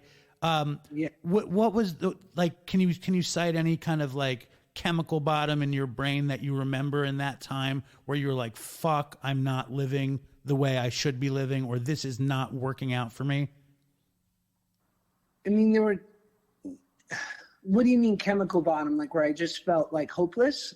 I guess I mean like a day where you're like, I fucking took too much. I can't stop. I can't believe this is my life. I was this big Nickelodeon star and now I'm in this situation. Well, no, I was a big Nickelodeon star never crosses my mind because to me that was like never something to be like proud of. Super proud of. I hear you. I mean, it wasn't something to be ashamed of, but it was always like, yes, that was like, but that to me was like, yeah. Okay, forget. Let's take Nickelodeon I was the most out. Popular kid in high school. Let's take Nickelodeon out. You were a successful working actor. You were a famous person, and right, and you were under the influence and you were under the pressure of addiction. Do you remember, like, everyone talks about their worst day using versus their best day sober, whatever that expression is. Do you remember your worst? What can you cite as one of your worst days using? Yeah, I mean, certainly there were so many moments. I mean, I always say if your only relationship with God is you in the shower begging him not to let you die, you're spiritually bankrupt. And that was plenty. There were plenty of times where I was in the shower with all my clothes on, terrified, being like, and it was funny because my buddy had always said to me, if you take something and you don't die within the first hour, you're not going to die. Yeah. Like, there's sort of like a stopwatch or a countdown to the potentials of overdosing, but constantly I was in so many experiences. There were so many moments where, had luck not been on my side or my mother's prayers or just the fact that I was struggling, like that I wasn't a bad guy, I just was like really afflicted and struggling, that had had it gone a different way, it would have been all over for me. So I don't, like, existentially, I don't know if I ever, there were certainly moments where I knew I was breaking my mom's heart because I just could not show up for her at that time, or moments where I like knew professionally that I was ruining relationships because I just couldn't be, I couldn't be relied on. But yeah, and then there were just moments where I remember, like, once I was just like in a bad neighborhood picking up something, and I was talking to someone in my car, and I backed into someone's we were in a strip mall, and I backed into this, like, not an unnice car. And it wasn't bad. I mean, it literally, if it happened to me now sober, like, I would literally try to make the case for, like, hey dude, I don't even know if it didn't leave a dent, and maybe it left a light scratch. Like, I would try to make the case now of, really, like, do we have to go through insurance? Like, can't we just, like, if maybe it's better said, if someone did it to me, 9 out of 10 times I'd just let them go. Me too. It was like that little of an effect on the car. But all of a sudden I remember seeing like a dozen scary guys run out of this, wherever they were. I don't know, it was a bar or something, because it was one of their cars. And I was like, oh God. And of course I was there picking up something, so I had a couple $100 in my wallet, and I literally just ripped it out and handed it to the guy. I was like, so sorry, and boned out. Like, that could have gone so much worse for me. And there were plenty of experiences like that where I could have been in danger. How naturally did recovery come to you? I would say it came incredibly naturally to me because I was ready. And much like the perfect storm of my drug using, it was the perfect storm of my recovery, is that the seeds had been planted over time that grew into this forest of truth that I could no longer ignore. But most importantly was that I walked into my first meeting when I was finally actually ready to listen, because I'd been to meetings before, but I finally heard my story. I heard that there were people like me, and they weren't shattered. Like, they were actually people who were living big, full lives. And it was the most pivotal moment of my life, because suddenly it seemed like there's a way to have your brain and to exist and to operate under the social contract. You keep talking about this social contract. Can you open that up a little bit for me? Just like, I remember hearing the guy say, I couldn't understand how there were people who knew how to show up for work every day on time. Right. And didn't steal from their employers. Like, even if you didn't actually material steal, but like stealing their time. Right. Totally. And how to show up for their family, and to be, a faithful, good spouse and partner, and save, like, all these things, these natural things that seem that they're just part of growing up. I didn't know how to necessarily do those things. And it was because, as far back as I could remember, instead of facing life on life's terms, walking through trial and tribulation and challenge, making it through to the other side, now equipped with tools and problem-solving skills, I drank or I ate. So I ran from life. I ran from all those things, and I arrested my development. So it was nothing, it wasn't a surprise why I was trying to navigate 20-something-year-old issues with a 12-year-old's brain, or an 8, I don't know, whenever I started really like indulging. So, when you see certain people, look, it's a good time to get sober at any time. But the case to get sober young is, like, when you see a guy who's been hard drinking for 30, 40 years and they finally get sober, it's like, that's a lot of catching up to do. Right. So, yeah, I had just, arrested myself at a time. So, I it's no surprise why I'm trying to figure out life with the brain of a little kid. And you're 24, 22? How old were you? I was 21 when I got sober. That's amazing. And I guess, though, if you connect the eating and the childhood and the lack of a blueprint that you described, it's like all of a sudden it's like, holy shit, here's a blueprint. I see it. I have a blueprint. That's exactly right. Yeah, I mean, my buddy said it best. He said, "You didn't tell me what was wrong with me. You told me what was wrong with you, and I identified." Wow, it's amazing. And like, so in that transformation out of there, like, how did we get to Josh Peck influencer? Is that comfortable or uncomfortable in general? It was a mix of things, right? Because I was sober, I had this and still going through this very crazy unsober business of mine. I was able to sort of adapt. And my ego, in certain ways, wasn't controlling my choices, saying I'm above this, or what are the optics of this? I'm going to be perceived as, slumming it, or that this is some weird consolation prize, which certainly isn't the truth now, wasn't the truth then, but in 2013 the lines were so less clear. It's what you told yourself, so you could put yourself down.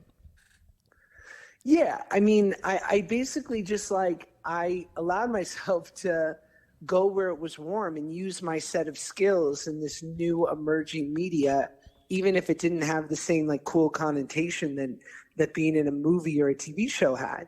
And I leaned in. I was uniquely suited for short form videos at a time where social media was in its, first days. So the algorithm shined brightly on people who were creating content regularly, especially if it was pretty good or even just okay. So I got really lucky in that way, but I also leaned in and I went at it as hard as I go at most things, which is with this unabashed fervor. And it allowed me to create this whole new sort of second income for myself that allowed me the security to marry my wife and have a kid. And be creative on your own terms, and do what you want in that situation. How haunted were you in the beginning by self-hatred in that process, that you're not Leonardo DiCaprio and instead you're inventing basically a brave new world? Yeah, I mean, the good news was it's a long life, and it was part of that ego death that was required. I remember at a meeting once, I heard a woman say, "You are the fish you are trying to catch. The bad news and the good news is you are the love of your life. You're everything you've been looking for." I love that. And she said, "What are you willing to let go that stands between you and sobriety?" And in the book, I quote her, but I say happiness to make it more inclusive. But she's like, "What are you willing to let go of?" Because we know we want to let go of those defects that are glaring, that road rage, that self-hatred, that extreme jealousy, that slothfulness, all those things. Yeah, who wouldn't want to get rid of that? She's like, "But as you get more sober, what about those things that are more intertwined with our identity? That relationship that you think you can't live without, that job that you think defines you. Can you let go of that to get closer to God?" And I remember sitting in that meeting at 3 or 4 years sober and thinking, God, she is so right. And God, I hope that never happens to me.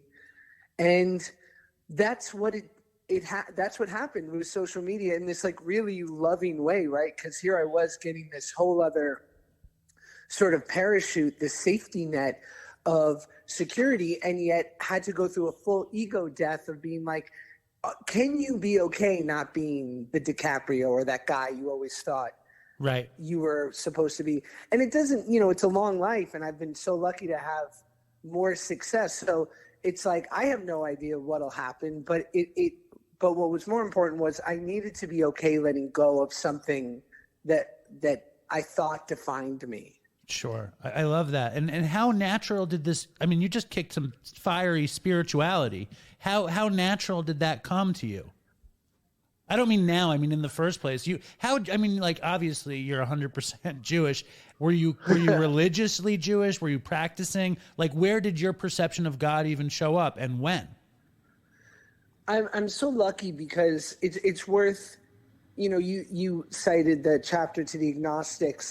It's worth citing that, and I understandably so. I know so many people have issues with traditional 12-step recovery because of how God-centric it is. And even though it's a total higher power of your own understanding and you don't have to believe in God to utilize the program, I can also honor that it's God heavy.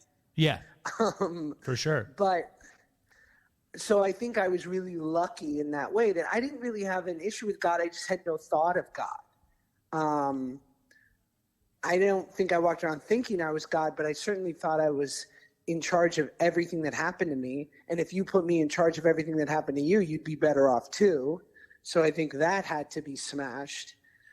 And I think I had a really punishing God, that at every misstep, every moment I could have done better, or any time where I didn't quite live up to what I thought I should be doing, that I was going to pay for it. Like God was watching and I was going to be punished. When in reality, what I've realized is that I am a witness to my own bad behavior.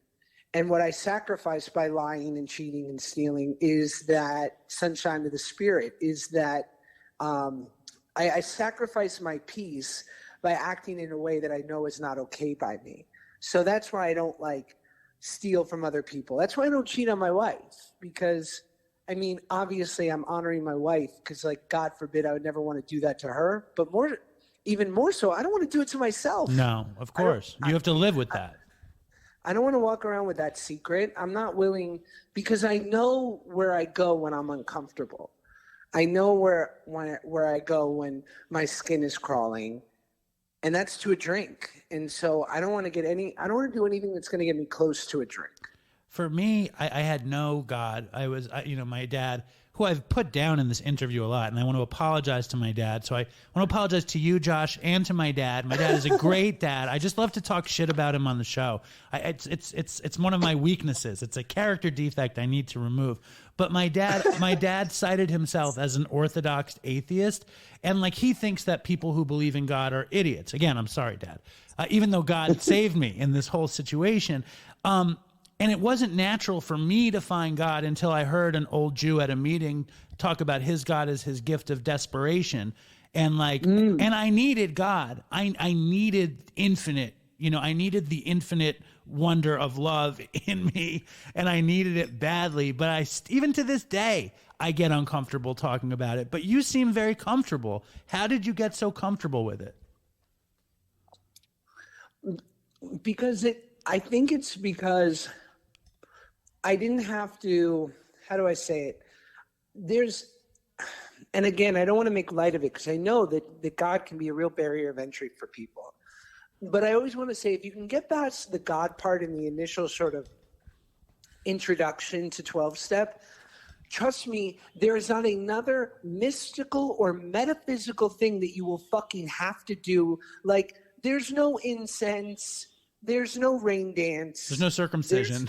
There's no late life circumcision. None of it. Like, there is no more leap of faith that you're going to have to take in this thing. It then, once you get past that, it just turns into very pragmatic tools and approaches to life.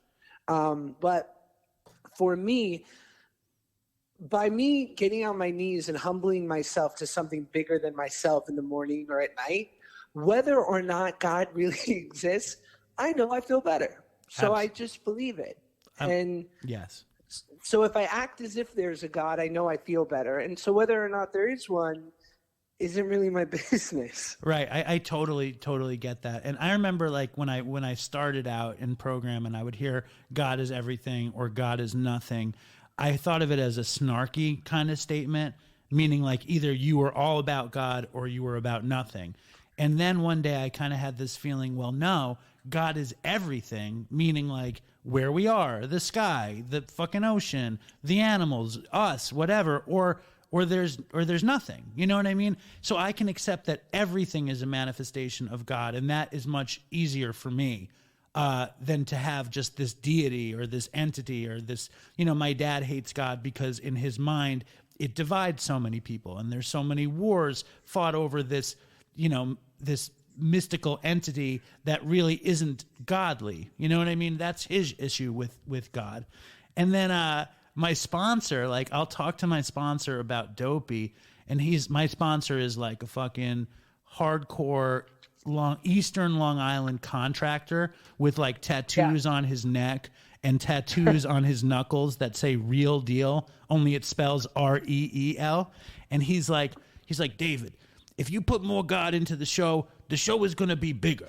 And I'm like, dude, but how do I make God funny on the show? It's like, Josh, do you have how do we make God funny on Dopey? And is it possible that God could help Dopey?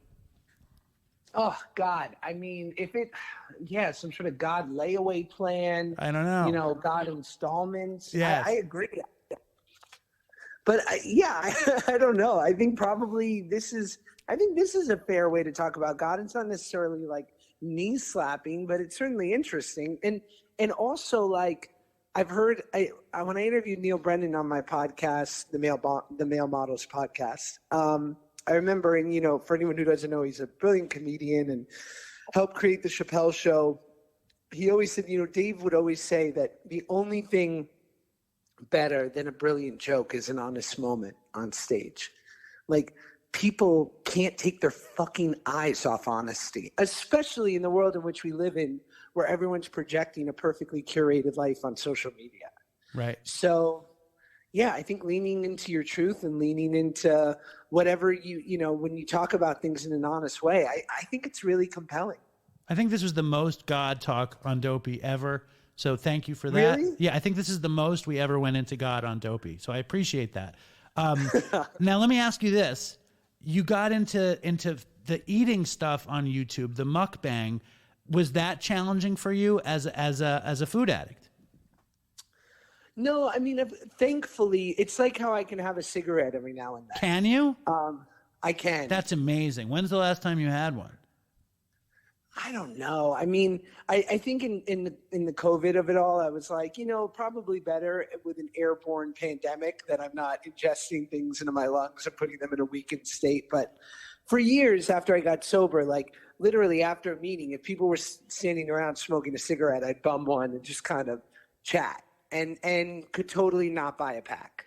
That's amazing. So I think food, I mean, I think I have a normal relationship with food today, which is the same as most people, that I do want to eat poorly. I just don't.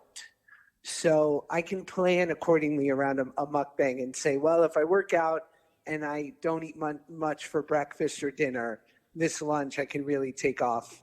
You know, I can take off the governor and go full throttle. Nice. And also you have a program in place. You can do whatever you want. You know what I mean? You're by the book with this thing. So you can have a cigarette, you can mukbang away and not fall into the despair.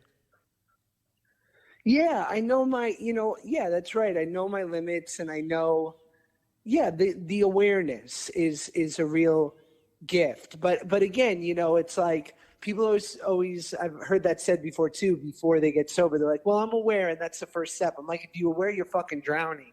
Do nothing about it, you're going under. You're going down. So spare me with your awareness. Right. I get you. It's good to catch yourself in those moments. What about people pleasing, Josh Peck? How often do you succumb to that? I'm sure, you know, in ways I'm aware of, in ways that I'm not, but it's also, I remember once when I started going to this new acting class, my teacher, who I talk about in the book for the last 5 years, my first class, she was like, I don't like forward energy. She's like, I don't like when you're on your toes and you're leaning forward and you're begging me to like you through your acting. She's like, stand on your fucking heels, put your chest out, and be a man. I was like, oh my God. Right. And I try to do that in everything. I try to be enough. And I try to remind myself that I'm enough. And it's hard. How about for you? Oh, it's like, I like to pretend that I'm not people pleasing all the time, but then I find that I'm people pleasing all the time. That was my next question, the am I enough question. Like, I went to a meeting recently with this kid, and we had a friend who was celebrating a year, and again, it was a hardcore. It was a men's meeting on Eastern Long Island in like the back church where everyone is a fucking cop, a fireman, a contractor. It's like everybody is very thick, you know what I mean? Very masculine. I'm by far the least masculine person in the room. And a guy shares, he had 30 years, then he relapsed, and now he has like 3 years. And he asks that question, am I enough? And that's the $25,000 question. And when you can answer yes, right, you're free. And it's like, and and then if I feel insecure or I feel people pleasing and I double back to the am I enough, I still have to say to myself, am I enough? Like the yes is almost like force fed sometimes because I doubt myself, but the answer has to be yes in order to be free. Yeah, it's a practice. It's a work in progress. It's contingent on like what am I doing for me and what am I doing for somebody else? That's the wrong order. What am I doing for somebody else that's doing something for me? Right. Right. Yeah. I mean that somehow it took me.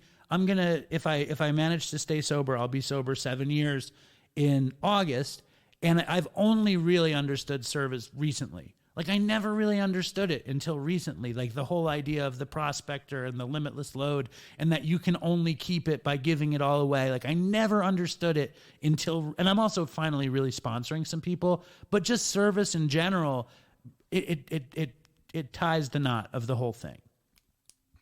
Yeah. And it's also, I'm proverbial, like I'm perpetually waiting for the other shoe to drop. And it's really hard for me at times to be okay with like the fact that I today have a life beyond my wildest dreams, whether or not I ever win an Academy Award. Like as I stand here talking to you, my life, I'm completely overpaid. And the only way I can make sense of that is that, well, whatever you believe in God, the universe, whatever, if my job is to help people, then it's easier for me to help people with a full gas tank. Sure. Like, that my life got good so I can be more equipped to help. And that's how I'm paying back my good fortune and why I'm the lucky ones and why you and I made it and others didn't. Like, cause I could sit in a corner and drink over that. Like why we made it, why we get to talk and others don't. So the way I make sense of how good my life is today is that, well, it just puts me in a better position to be more helpful to others. No, I love that. And then like, what about the last question is, what is the dream? Like you just described it, like the dream deferred is like being able to be of service and to be happy and to be all these good things. But deep down in that locked vault inside Josh Peck, if you can pick the combination, is it an Oscar? Is it acting? Is it creating? Like, what is the dream of all dreams inside you? I don't know. I think, it'd be to be on a show like Succession that shoots in LA. So I know 4 months a year I'm working on something great and the rest of the time I can hang out with my family. Like that would really be to me the epitome, because I don't need to do this thing every day. I really like hanging out with my family. And people keep telling me like, oh, you're going to have more kids, and we'll probably have one more kid, but they're like, oh, do you think you'd have 3 or 4? Because my wife comes from this big family. And I always say, like, if I get a sitcom, right. And I don't mean it like that, because there's a good chance I could get, but like, the dream is to have financial security, to have a big family, and to be able to work on something I'm passionate about for a couple months out of the year. That would be incredible. Awards and whatever, that's bullshit. But like, if you get to do good work that you're challenged and proud of, that also happens to allow you to like, pay for a nanny, because I'm not having more than 2 kids without a nanny. That's fucking crazy. Yes. Yeah. Then that to me is the dream. Well, Yes. that's why we've talked about this before, which is why I think you should play me in the great Dopey biopic that's coming. I think that this could be the culmination of both of our dreams. If you play the Dave character in the Dopey biopic, which will be way better than Succession, Josh Peck. I'm telling you. I have no doubt. Let's keep talking about it. I'm very comfortable in that. And Josh, you are beyond generous. Dopey, dopey, dope, dope, dope, dopey, dopey, dopey. So that was Josh Peck. And you grew up watching Josh Peck. I did. So like, hug me, brother. Was it shocking to hear that he was in recovery? I never knew he was in recovery. Never knew he was in recovery. Yo, what the fuck is chutzpah for real? Do you really know what chutzpah No is? idea. You guys had a bunch of little Jewish terms you guys exchanged. Okay. Chutzpah was one of them. Chutzpah is Say it like again. Chutzpah. It's like to be bold. Oh. You have tons of chutzpah. It's like Yiddish charisma. It's Okay. like to be bold. I knew that was a Yiddish word. To be willing to go out there and say something that, you know, usually is exciting and fun, or that they wouldn't expect you to say. You're like Mr. Chutzpah. like when he was talking about the boob joke when he was a kid. Yeah, that's why you said he's got the chutzpah. Right, exactly. It's not. It's too much phlegm in the chutzpah for you. My bad. I'm with you. What's your next question about Josh what Peck? the fuck is a ticket At Cats. at Cats? When you go to Katz's, it's a 134-year-old deli.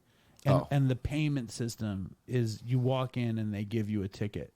And then you walk around and you buy shit, and the people at the counter write down how much you owe on the ticket.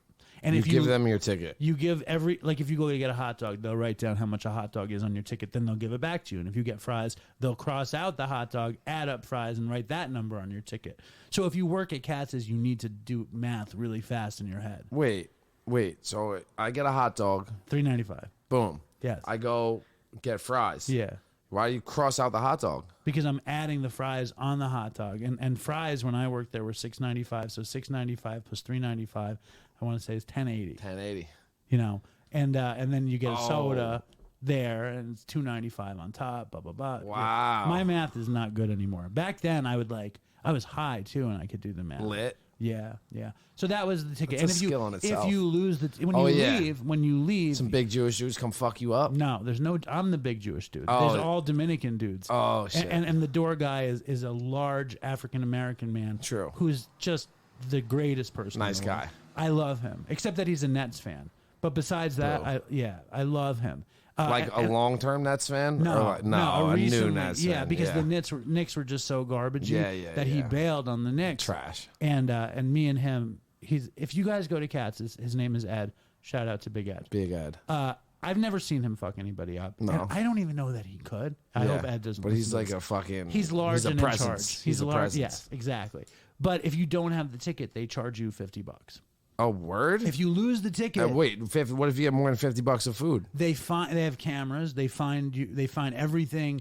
If you lose the ticket, right? If you're leaving the store and you lost the ticket, and the guy's like, "Where's your ticket?" If you're like, "I lost it," Wait, you pay when you leave. you pay when you leave. I see. And Big Ed will be like, "Well, where's the fucking ticket?" And you'll be like, either "Fuck you, Big Ed," in which case you're like detained and charged. Wow. You know, and then they're like, "You can't hold me here." Wow. And then they call the police, and then you hold them until the police come, Wow. and then you get the money out of them. Or I've seen lots of people get kind of beat up. Yeah. You know, like leaving without Like, chill the the ticket. fuck out, yeah. And I've seen a lot of crazy Been there for shit. a long time. I was there for a long time. But then if you're cool, Big Ed will escort you to the table. He'll help you find the ticket. If you can't find the ticket and you're cool, Big Ed will go to the kitchen and look in the plates. You know, maybe the bus boys will find the ticket. And if you're cool, everybody will work with you. But if you're not cool, If you're a dick, that's when you're going to get the beach from Big Ed. it's possible. It's possible. But Shout that's out the to Big ticket. Ed. What else about Josh, though? I thought that was very surprising. That he was an addict at all. Yeah. And that he came on Dopey. Yeah. And that he I was pumped when I heard that. But right? he didn't really want to bring the crazy Dopey. He on wasn't Dopey. doped out. He said he's goes to the meetings that fucking you sit down, shut up, like that fucking meeting we went to with Paulie. Yeah. Like I couldn't do Well, it. it seems like Josh Peck is working a hell of a better program than you are. That's for sure. For sure. But I mean, and you'd assume I just he'd want to be- hear some dopey fucking shit from Josh Peck. You know. I know. Like I'm curious now. You He know? starts telling a couple mini Dopey stories Yeah. in his book, but then he's like, "My mother's gonna read this book," Oh really? something like that. But listen, Josh Peck was kind with his time. He was cool. Uses big fucking words. You don't like it when you like it when I use big words. Yeah, Why do you like it when I use big you're words? you're my homie, so it's like big up. Like my Right, fucking my homie friend is smart. Yeah, but you when know? Josh, you're It's like, fuck that dude. Fucking what are you talking about, bro? You know? Right, I love that. So overall, you enjoyed Josh Peck. Yeah, Josh Peck, solid dude. And- Solid dude. And the fact that he came through on the show is the most. And he's a solid fan. part. You know, He's a that's fan. That's a fucking stretch. He tootled for Chris. He did tootle for Chris. He's a fan. He also listened to the Artie Lang episode. And Artie Lang. That was interesting. He's a fan. I think he's also he's a pro. Yeah, like he true. finds out about something he knows about. True, He true, doesn't true, get true, caught true. off guard. True. He does his research. True. He does his homework. He's a pro for sure. He's a pro. Yeah, he's a pro. Now, I've been trying to get the story of you burning the house down on Dopey for a long Classic. time. And it's funny because we were about to tell it before, and then I started advertising DopeyCon. And now I'm going to advertise Dopey candles really quickly before we tell Wow, the they story. smell so good. Jay picked up, he didn't even know we I sold did them. legit. Yeah, man. We're in a partnership with a company called North Ave Candle Company. And it's fire looking. And that's one of them. They have like 5 different candles. This one smells fire. He was like, "Is this the burnt heroin smell?" They have like, This is like lime and lemongrass. is it? It's something. You like it? This one's fire. All right. Jay likes it. You can order it by clicking on their link on the dopeypodcast.com site, or you could just go to northavcandles.com. I'm going to grip one of these. All right, you want it? Yeah, I'm going to. I don't know about that one. I got one downstairs for you. All right, That's well- in the Dopey set, but I got a candle for you. Yeah, I'll buy one. I also never fucking got you any Dopey clothes. Yeah, it's Do you fucked up. want Dopey clothes? Duh. You do? I need merch. If anybody wants Dopey clothes, they go to dopeypodcast.com and you can get merch. Now, Jay, Yep. we have a little bit of time left. Okay. Why don't you tell that story? Bring it home? Yeah. All right. This was in I also like the way I dicked around this show, so people had to stay on the Lingers. show to hear the story. the story is it's a solid one. Sorry, Dad. Shout out to Jay's dad. Shout out to my dad, dude. Oh fuck. So this was probably 6. I was probably 21. I was like 21, I think. 6 years ago. Something like that. Maybe I don't know. But The year was 2016. something like that. 2017. Sounds about right. Yeah, yeah. And I was selling lots of blues. I just started selling like blues, right? Are blues fentanyl pills or the No, oxy these are pills? real perks at this, real Roxy's at this time. Now all the blues are fentanyl pills. Okay. But like back then they were legit and they were starting to get a little pricey. When you're buying in bulk, you're paying like $20, $22, even in bulk, like hundreds of them, you know? And I remember I went with the infamous Wheeze. Yeah, shout out to Big shout out to Wheeze. Yeah, I just came in Have from you ever South. spent any time in Pompano Beach? Yes, Yeah, a lot. big shout out to A Pompano. lot of time in Pompano Beach. I've been in Broward County fucking jail more times than I'd like to count. Fuck Broward County jail. How many times? Like 3. I'm going to fuck up your story. 3 overnighters. Okay, you're with Wheeze. Okay, yeah. So I was with Wheeze. The cops on there. Why are do you dicks. call him Wheeze? I don't know. Ian, Easy, turned to Wheezy, turned to Wheeze. You know? called him Easy and it became Wheezy? Yeah, it became Okay, Wheeze. It became Wheeze. So I remember I was looking for blues one day.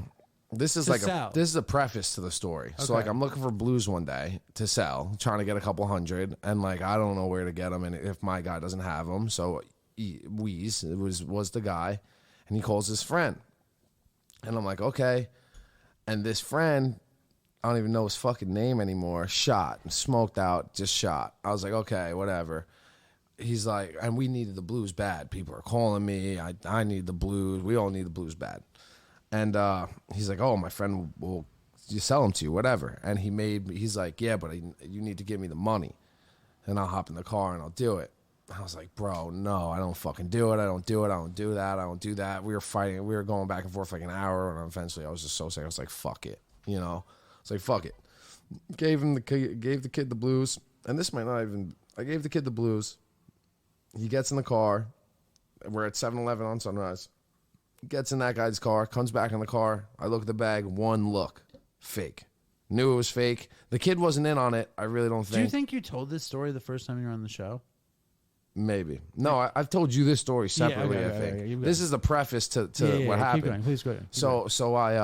So one look, fake. Knew they were fake, whatever. How'd you know? Fucking one look, just the color. I could just tell. Like The this shade. kid- yeah, the shade of blue. What was it? It was like they were all the fakes back then were the M boxes. Those are like the thicker ones that are easy to press because like the V's were really a dark blue. The M boxes were like a light blue. They were like multicolored. Like I But just what knew were it. It was nothing that made you snort it and feel good. I'll tell you that. You know, like because I snorted, I know they're fake, but feel good, yes. but you gotta try it. So I'm like, fuck, now I'm out, whatever it was, 4,500, whatever, a couple grand. And what do I do? Like, not my fault, but, you know, I got to get the money back somehow. So then I call someone that I know sells blues, and I tell them, oh, I've got these blues for sale. Flipping the fake blues. Flipping the flakies. Yes. So I fucking did that. Boom. Got the money back. We're good to go. Who did you give them to? This fucking creature of a human. Her name was Rochelle. She was like blue. Shout out to Rochelle. Big, yo, she had a legit, like, something that made her blue. Right. And she did so much fucking blues. And she was like, it's like eating carrots and you turn on. Exactly. So fast forward, maybe like a week later, she knew I robbed her at this point, you know, like, but I needed it more than her at the time. Sorry. Not sorry. Fuck you, Rochelle. Shout out to Rochelle. So many emotions sounds right like there. I'm feeling an amend coming down the pike. Who knows where she is? I think she got better. I don't know. But no amend. Fuck her. Because now I robbed her. I guess she did some homework like a few weeks later, like maybe a week later. And, you know, it's not easy to find me if you're looking for me. Then especially. Now it's a little harder. But then if you're looking for me, you're going to find me. I was everywhere. I fucking go in my house. I leave. I go to Wheezy's house. I go to Ian's house. And I come back to my house and my friend Pudge. Whole house is robbed. And, like, not just, like, robbed. And it's your dad's house. My dad's house. Yeah, because mind you, I moved home for a month. I was in between apartments. I was like, Dad, I need to come home for a month. I'm trying to figure out where I'm going. So I'm right in between apartments. I don't know where I'm staying. I'm like, Dad, I need to come home. Why didn't you have the spot? Because lease was up at 1, and I didn't have the next spot planned. So I was going to. And you're dealing hardcore. Using hardcore. Snorting various drugs. Yeah, I guess you'd say using hardcore. Not as hardcore as it gets, but it was getting hardcore. I'm sure you're using every day. Yeah. Using that's something. Hardcore. Yeah, I guess. And, I mean, like, if you think about it, I mean, it's but what made you go back to your dad? Because I had nowhere to go. So I knew that I was gonna move into those ironically, right next to the precinct on Waverly. They have apartments right there, and that's where I was gonna go. And there was never in my name because I never put anything in my name, so I'd always do it with my friends or with a girl or whatever. So my friends ended up going there, but I guess their moving date was like a month away, whatever. I had nowhere to stay. So I was like, fuck it, I have to come home for a little bit. And at that time, like, it wasn't crazy for me to come home. You know, I was in and out of my house all the time. So, yeah, sure, cool. And at this point, maybe I haven't stayed at my house for a while. I haven't sold drugs out of my house in years, you know? So it's like, yeah, Dad, it's safe. Yeah, you know, so like, all right. For you. Yeah, exactly. Yeah, for me, exactly. So I'm like, Dad, I'm moving in. Here's money for rent, but for the month, but I'm staying here this month. Like, it's my apartment. Like, you know, I'm going to be in and out, whatever. So, like, first weekend. And how was he with that? He was cool about it until first weekend, whole house gets robbed, right? Not just, like, robbed. Like, Shout out to Rochelle. Yeah, Rochelle, you bitch. I hate you. My fault. Whatever. Her fault, too. Definitely your fault. Yeah, but fuck her. Her fault too, but it was. Yeah. They took the TVs. How much did she spend on the fake blues? Probably like $4 or $5 grand. Yeah. That's not good. Got her. Yeah. She Got her. Gotcha, bitch. And so, like, and how much did she take out of your dad's house? She recouped probably about that, if not more. So, you know what's fucked up is she robbed my sister's jewelry. She took the TVs off the walls, all the TVs. Right. She must have been like, I'm getting this motherfucker. The only thing she didn't get dad was my shit. It was in a safe, bolted to my floor in my closet, a big one. And, like, you know, what do you think she was thinking when she was outside the safe? She's like, what? She knew where it was. And you know how I knew? It was like personal. They fucking trashed my shit. Like, they knew they couldn't get safe up, but they trashed everything. They took, like, jelly and threw it at my, like, fucking. Jelly? What kind of jelly? Like, grape fucking Welch's jelly. Like, disrespectful. Yeah, she was coming with heat. Not the artisanal strawberry jam. No. It's straight gutter jelly, you know? So she was coming there with a vendetta. And it might not have been her. She probably had someone do it. She couldn't. It was definitely multiple people, though, because you can't. It was big TVs. All of them. It's a lot of work. All the shit. So my whole house is cleaned out. Right? I wish we could get Rochelle on the show and we could hear the jelly part. I wonder. And then I opened up. They the kicked jar. holes in my walls. They came in there, Not good. Not good. Do you think they were hoping you'd be home? I don't know. No, I think they waited till I left. I think they were scoping me. Okay. And so they fucking whatever. My whole house gets cleaned out. Ironically, I'm the only one that didn't get robbed too bad because I had Your shit was in the safe. Yeah. So like everyone else gets robbed, right? And it looked like my shit got robbed. So it's like my dad can't. My house has been robbed like when I was a kid, like randomly. So we can't exactly say like, Jay, this is your fault, because maybe it wasn't. It probably was, but maybe it wasn't.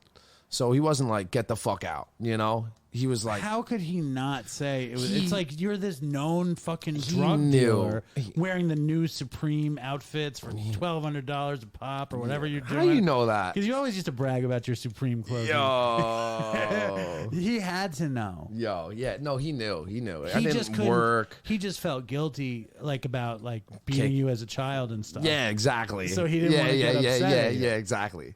But wait, there's more. So this is like probably, a week of me being home. Whole house gets robbed. Cool, Jay. Good job. Even though it wasn't my fault at the time. We don't know. So now, after my house gets robbed, I'm with like 10 people deep at my house, like all the time, because like my house just got robbed. And now we're on high alert. Is it like a scene from Alpha Dog at your house? Do you ever watch Alpha Dog? Alpha Dog's a great movie. Yeah. That's how I imagine you and your friends hanging out, We're smoking like, weed. yeah, we're doing drugs and playing video Girls games. dancing while you watch video games and stuff. Is that what it's like? Yeah, we were deep in there, and always if I was home, I was, Was it straight out of Alpha Dog? fuck, not as cool and not as good looking, right. but like, but it was in there. Yeah, okay. Similar, like grungy Alpha Dog, Yeah. So I'm in my room, I'm deep, I'm like 8 people deep. And we're like, fuck it, we're about to go to the bar, sell coke, whatever. I think we might have went to a bowling alley or something to go, because we had, moves to make. So from being in my apartment that I wasn't allowed to smoke cigarettes in, I was in this like fucked up habit of like fucking cleaning my room, getting all the cigarettes together and dumping it in the I dump it in my outdoor garbage when I was in my apartment, because I can't have it smelling like cigarettes, even though it did anyway. I fucking had to make sure. So I could smoke cigarettes in my room, but I was just in this habit of doing that, right? And I'm on the second floor, so there's no like outdoor garbage right there, So we're all leaving to go, and there's like a bunch of us. So what do I do? I round up the ashtray and I fucking dump it in the garbage. Leave the house. Phone call like 3 hours later. Not my dad, my sister. My sister calls me, goes, Jay, the house is on fire. I'm like, Alex. Did you think we were like fucking Rochelle? She came back I was to burn like, the house no, down? I didn't believe her. Right. I was like, no way. Like, you're wrong. That is not true. It's impossible. She goes, Jay, your room is on fire. I was like, what? Because I got like the front room to the highway, So like, that's the one they see. Like, your room's literally on fire. So I come home. Now, terrible, horrible. It's not on fire anymore, but it's like the fire didn't even do all the damage. The fucking hoses, these firemen fucking let that thing go in there. Right, destroyed everything. Ruined everything. So like my whole house got robbed, and like days later, I burned it down and ruined everything. The fucking downstairs, the upstairs, the water was it was literally disgusting. Right. Burned my whole house down. My dad, I come home, my dad says, bro, you gotta go, dude. You can't stay here. He said, dude, you gotta go. You can't stay here anymore. I was like, you got it, Dad. No problem. Sorry. But I fucking literally, it would have been cool if like I burned my house down a week prior, right? Because there'd be nothing to steal, right? That would have been way easier. Would have been so much better. Or she would have gone there and been like, I wonder who burned his house down. Yeah, I wonder who else he robbed that just burned his fucking house down. And she probably would have maybe felt bad and just left, right? But instead, I got the whole thing robbed, cleared out, and then they burned what was left, and then what was left from the burn, they fucked up with the water. My whole house was like condemned for like a fucking. How did you fucking rebuild your relationship with your father? Oh, I didn't for a long time. But how you did now? Now like I you're did. Like building boats and hanging out. Now sailing. This is like. But how did you do sailing. it? You and your dad sailing. How did you do it? Smells so You're good. copying the smell off This the Dopey candle candle. smells fucking good, dude. Shout out to North Ave Candle Company. Yeah, they're legit. All right, This, good. but I never did until I fucking got arrested this year for fucking half a kilo of fentanyl. You know. So how did 3,000 that fentanyl pills, reunite quarter you key. and your dad? So like, my mom went to my apartment to get money to bail me out, like, and she was trying to tell my dad, like, because we can't just go there with money, you know. He's like, Dad, I'm telling my dad, like, listen, we have to get Jay out, and he's like, no fucking shot, no way, not happening. But then my mom was like, because you read the artists, like, up to 12 a year, whatever, it's fucking a big deal, you know. My mom was like, listen, like, if you don't get him out, like, you're not gonna see him till he's like fucking almost 40, you know, like mid-30s for sure. And it's easier to fight cases from the outside. Everyone that's been locked up knows that. Like, it just looks better fighting it from the outside. And she's like, so my dad begrudgingly did it. Like, oh, shit. Like, no, this is a big deal. Like, you know, it's a lot bigger of a deal than I thought it was. So he got me out, and then I still fucked. That's when I went fucked off all the way because I was just depressed and hopeless. Right. And really fucked off bad. But that's when he was like, you know, that's when he probably got concerned because I haven't been in New York in so long that, like, And he you didn't, were not yourself. Yeah, exactly. I wasn't in You his didn't have face. your normal joie de vivre. Exactly. What'd you call that? Joie de vivre. That's a good one. What's that? Love of life. In what language? French. Wow. Yiddish, French. Yeah, dude. I'm like trilingual. You're fucking legit, Yeah, dude. You know how it is. You're legit. Are you mocking me right now? No, dead ass. You're legit. All right, just relax. Nah, that was crazy. I want to go back to You the just beautiful. dropped that like it was nothing. That's how I'm a professional fucking podcaster. You are. You're legit. It's all happening. You are all the way Look, legit. okay, but you burn your father's house. Yeah, down. so he was You pissed. get his house destroyed Yep. by these fucko firemen who would go to our meeting. And that Yeah, meeting, yeah, like, yeah. And Brag about it. listen, you destroy everything. How? I mean, it's interesting. I literally because you didn't have talk a to better, him. but you have a better relationship with your dad now than you ever did. Ever. So how? So, Why? like, I didn't talk to him for years after that. That was, like, the straw, basically. Like, randomly, you know, like, we'd speak. Like, joie de vivre and chutzpah are like the same thing, kind of. What was joie de vivre again? Joie, it's like love of life, and chutzpah is like the ability Chutzpah. to like. Chutzpah. Let's look up chutzpah just for the hell of How do it. you spell it? C-H. C-H. Oh, I got that. Did you hear that? Chutzpah, but it's Yiddish, so it probably I don't know. It's spelled in German or Chutzpah. Hebrew. Let me see. Chutzpah. Chutzpah. See how I knew that started with CH? Shameless audacity and Oh. impudence. That's you. Oh. Not impudence, but Eh. impudence. That's good. Late 19th century Yiddish from Aramaic. Chutzpah. Chutzpah. Chutzpah. But it's like joie de vivre is a nicer version. Anyway, so how did you rebuild the So, like, I relationship? we didn't speak for a while, and then randomly spoke, but then when I got arrested, because then I moved to Florida, I was literally moved to Pompano Beach.